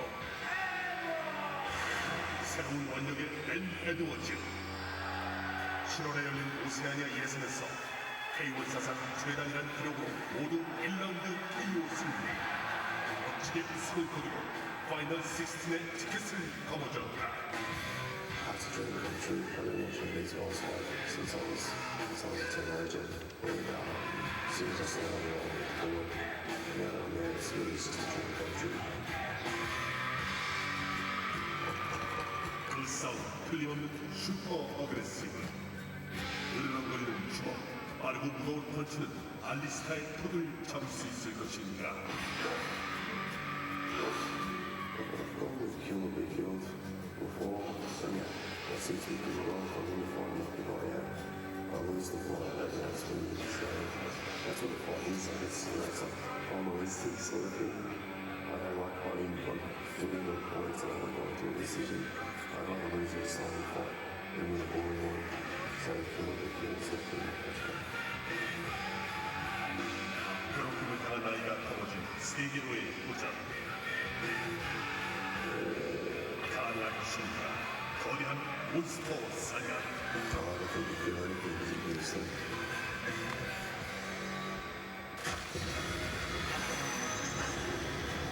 알리스타 오브레인 대 벤 에드워즈.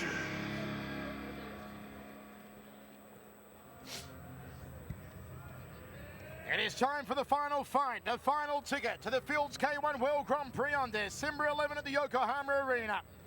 And this is the man from Australia looking to cause the big upset here tonight. Since people here in Korea this week have seen the footage of Ben Edwards for the first time, there's been a lot of discussion about the man they call Bangin' Ben, about the man they call the Governor. He won the K1 Oceania in Canberra in a world record time. 206 seconds is all it took. You may not know about him. I've been commentating him for 6 years. And likewise, Ray, you know a lot about Ben Edwards. When we tell people that this boy can hit and you stay hit, when we tell people this boy can take inhumane punishment, we are not lying. That's absolutely right. I mean, this is a great opportunity for him. I saw this guy fight probably about 6-7 years ago for the first time. I knew then that this guy was going to be a star one day, and he's fighting the main event tonight. And for once, Alistair Overeem takes on an opponent who is pretty much his size. Edwards, a big unit. 100% Aussie beat. 6'3", 254 pounds of hulking humanity. That is the governor from Canberra, Australia. Edwards, who also has a pro boxing stint, he famously knocked out rugby star John Hopewati in devastating fashion. And now we await the entrance of the Ream.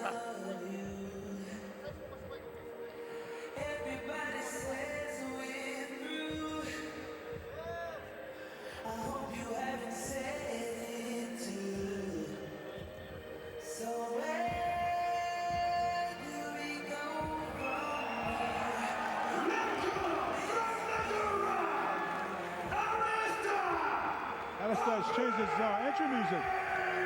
It's nice. Overeem, the Ream, Alistair Overeem. Lock up your horses, because the modern day Hercules is getting back in the K1 ring. The massive entourage from Team Golden Glory. One of the most devastating, if not the finest heavyweight mixed martial artist on the planet, is ready to throw down under K1 rules again.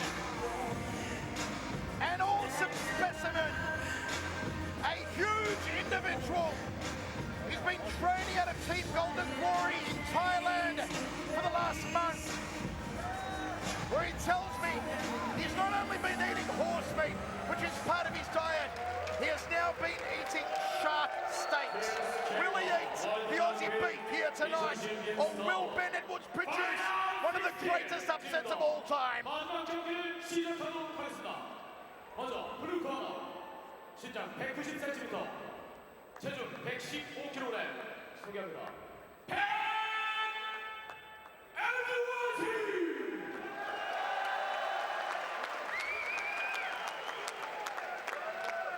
이어서는 레드 코너 신장 195cm, 체중 109.9kg.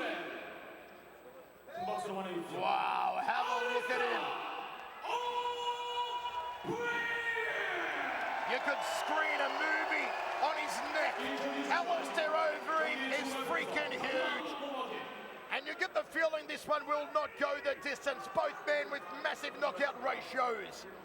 What a moment here for Ben Edwards, the Australian. Qualified by winning the K1 Oceania in record time. And Alistair Overeem qualifies as part of the final 8 from last year. This has got epic and awesomeness written all over it. Nabwaki Kakuda, third man in. Michael Chavello, Mike Kogan, Ray Seppo with you. Can Edwards land the big tough thumper? Here he goes. Overeem gonna try and land the uber knee. Edwards goes to the bottom. Uppercut right hand from Edwards is game. The Aussie throwing down. Alistair forced to cover up. Nice overhand right from Alistair. I told you though, Edwards can take a shot. Well, Ben needs to be patient a little bit. Just take his time. Don't get too excited. On the other hand, Alistair needs to do the same also. Just be patient, take his time, and fire over the top. Ben cannot be backed into a corner. Beautiful counter fight, man.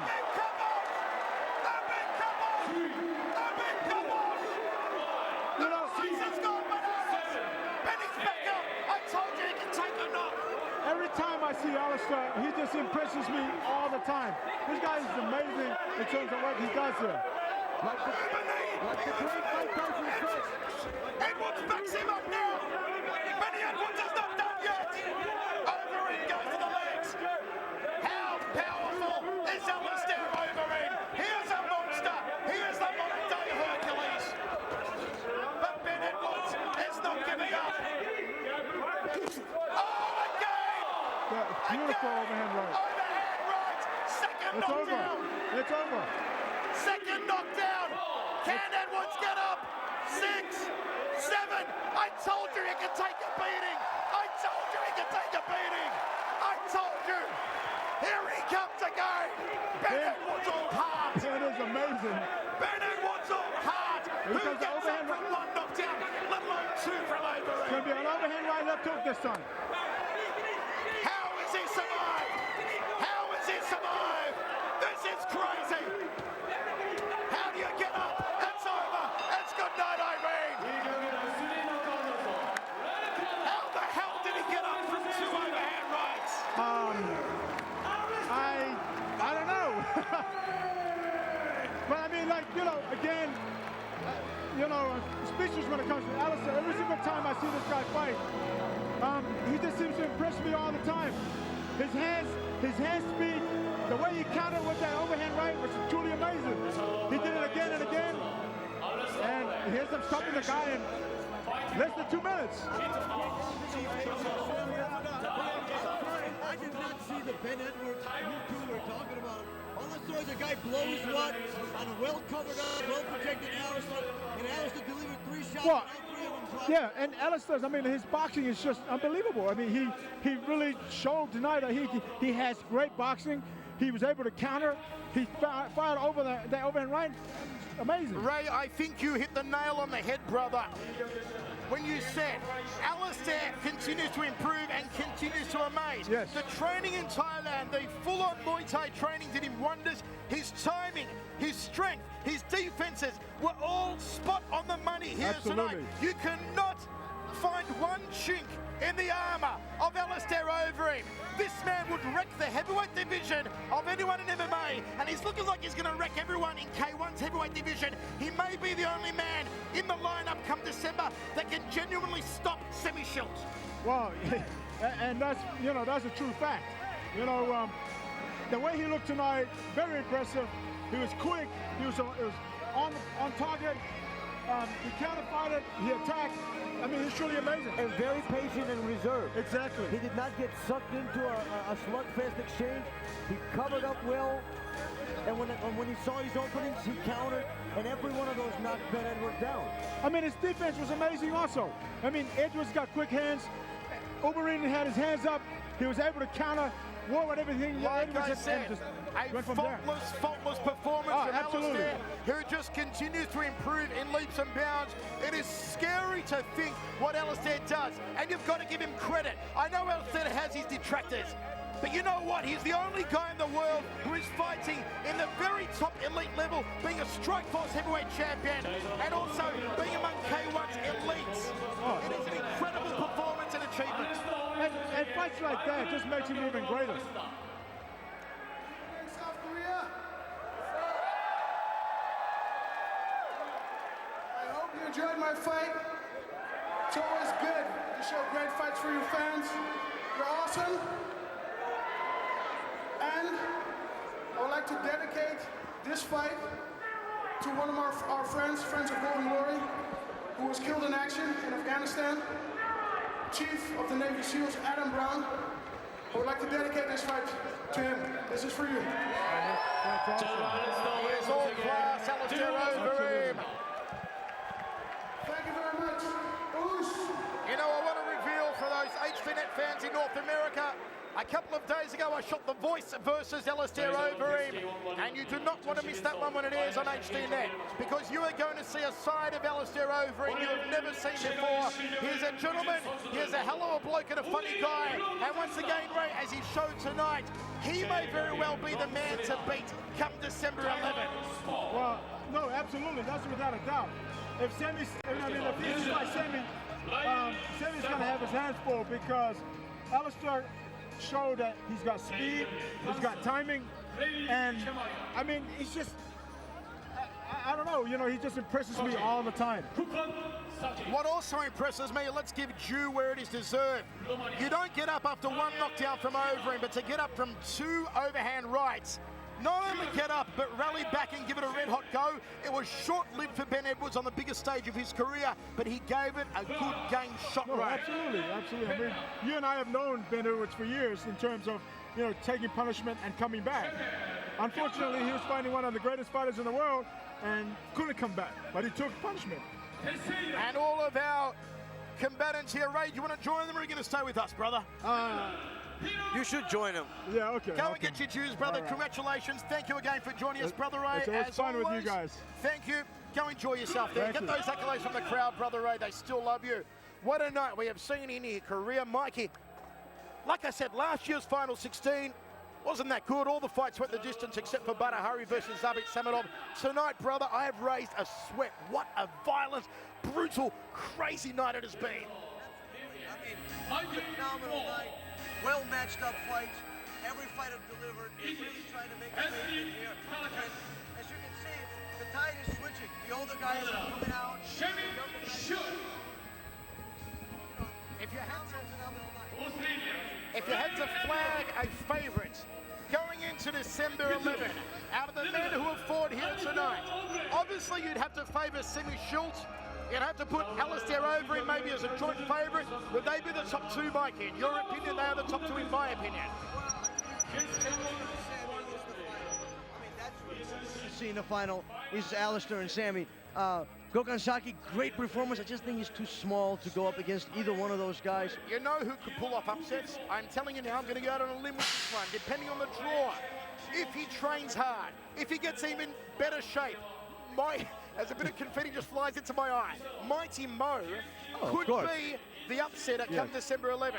Yes. Because Mike, he took this on one day's notice. He'd slimmed down already. He got back with his old trainer, and it showed here tonight on one day's notice. Imagine what he can do in 2 months prep. I agree. I mean, if Mighty takes this seriously, and he said he would, and he said he will, and this is, I mean, talking about an opportunity of a lifetime. Mighty Mo's in a final 8. If he takes it seriously, you're right. He could be the upset. Barring that, I really see Alistair and Semi Shield final, and what a great final it'll be. Alistair Overeem could become the first MMA fighter to ever become a World GP, well-deserved World GP champion. He will be the first person ever to hold 2 enormous titles. He will hold the Strikeforce Heavyweight Championship and the K1 Grand Prix. Never been done before. It would be incredible if Overeem could do it, and he is well-deserved if he does it. But you know what, Mike, when it comes to the Grand Prix, that one day in December every year, anything can happen. Yes.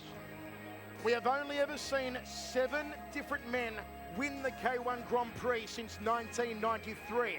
Can Alistair finally do it? And let's not rule out the other people in there. Peter Ertz knows what it takes to win a Grand Prix. He looked very good tonight. Tom Arenk has worked him a treat. Kyotaro is capable of upsetting. Daniel Gita looked like an animal tonight. So too Gokhan Saki. Tyrone Spong, no slouch. He's going to be hard to catch. He can outpoint anyone on this card. It is going to be, I believe, one of the most entertaining and closest Grand Prix we've ever seen. Most definitely. Entertaining, most definitely, and the closest, most definitely. You know, we're talking about Alistair and Sammy. We're not counting out any one of the guys. Any one of them can win. It's just that if I had to pick my final, I would probably say, barring Mighty Mo doing something phenomenal and getting there, it will be Alistair Overeem against Semi Shield. And either way you slice it, history could be made. Sammy could be the first person to ever win the 5 Grand Prix titles, or Alistair could be the first person to hold a heavyweight title in Strikeforce. Or Peter Ertz could equalize and become a 4-time champion, joining Ernesto Hoost and Semi Schultz. What a night it has been here in Seoul. As always, a very vocal crowd, a fantastic crowd. I know you want something to throw at the camera. I gotta throw something. I want to throw stationary. I told you you could do after you close it. After you close, I'm gonna You're throw gonna throw it at the camera. You have Folks, to close we it. hope you enjoyed all the action from here in Seoul. Who are you listing as your favourite, wherever you've been watching this one right around the world? I know our American fans will be rapt to have Mighty Mo in there. Certainly Alistair Overeem, Semi Schultz have to go in December 11 as the 2 favourites. Once again, for those North American fans, don't forget The Voice versus Alistair Overeem coming on HDNet very soon. Mikey, I cannot wait for December 11. I am already excited. Same here, it cannot come fast enough. Same here. And from Seoul, Korea, we're out of here. Hey, I did it. Thank you, Mikey. Folks, myself, Michael Chavello, Mike Kogan, on behalf of all of our crew and FEG, thank you for joining us for what has been one of the shows of 2010. Congratulations to our victors yet again. Once more, these are the men who are going through: Overeem, Semi Schultz, Mighty Mo, Peter Ertz, Kyotaro, Daniel Gita, Gokhan Saki, and Tyrone Spong. The reserve fight is a toss-up, but we did have Karatanov winning against the Yokohama gangster, and we did have Javad Podorak winning over Khalid De Faust. We hope you'll join us for the K1 Max, the final for the Max on November 8th. The qualifier for the Max is tomorrow. But from us, let's thank you very, very much. As Kyotaro is messaging his mum, who is his biggest fan, over him, who did not even raise a sweat in laying out Ben Edwards twice. I should say 3 times. Just beautiful scenes here in Seoul. The camaraderie of K1 is unique to the sport, Mike. You do not see it in any other combat sport, the closest to the fighters. I was talking to Peter Arts about it. I said, I don't think there's any other sport where all the fighters come together for breakfast and shoot jokes and punch at each other. And travel on the same buses together. Exactly. And then they show up here and just beat the crap out of each other, especially the Golden Glory boys. I mean, these people fight each other. They train together, then they fight each other. And those are one of the greatest fights you'll see. I mean, they really duking it out.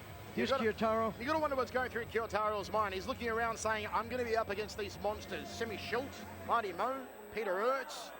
Absolute monsters. You know why? Because Kyotaro always looks like he has no idea what's going on or where is he at or what's really happening. But he's turning out to be a well-deserved Japanese representative into the K1. I mean, well-deserved so far. He's been improving. He's doing great. Ray Seth was practicing his dancing in front of us. He's more than welcome to come back and join us.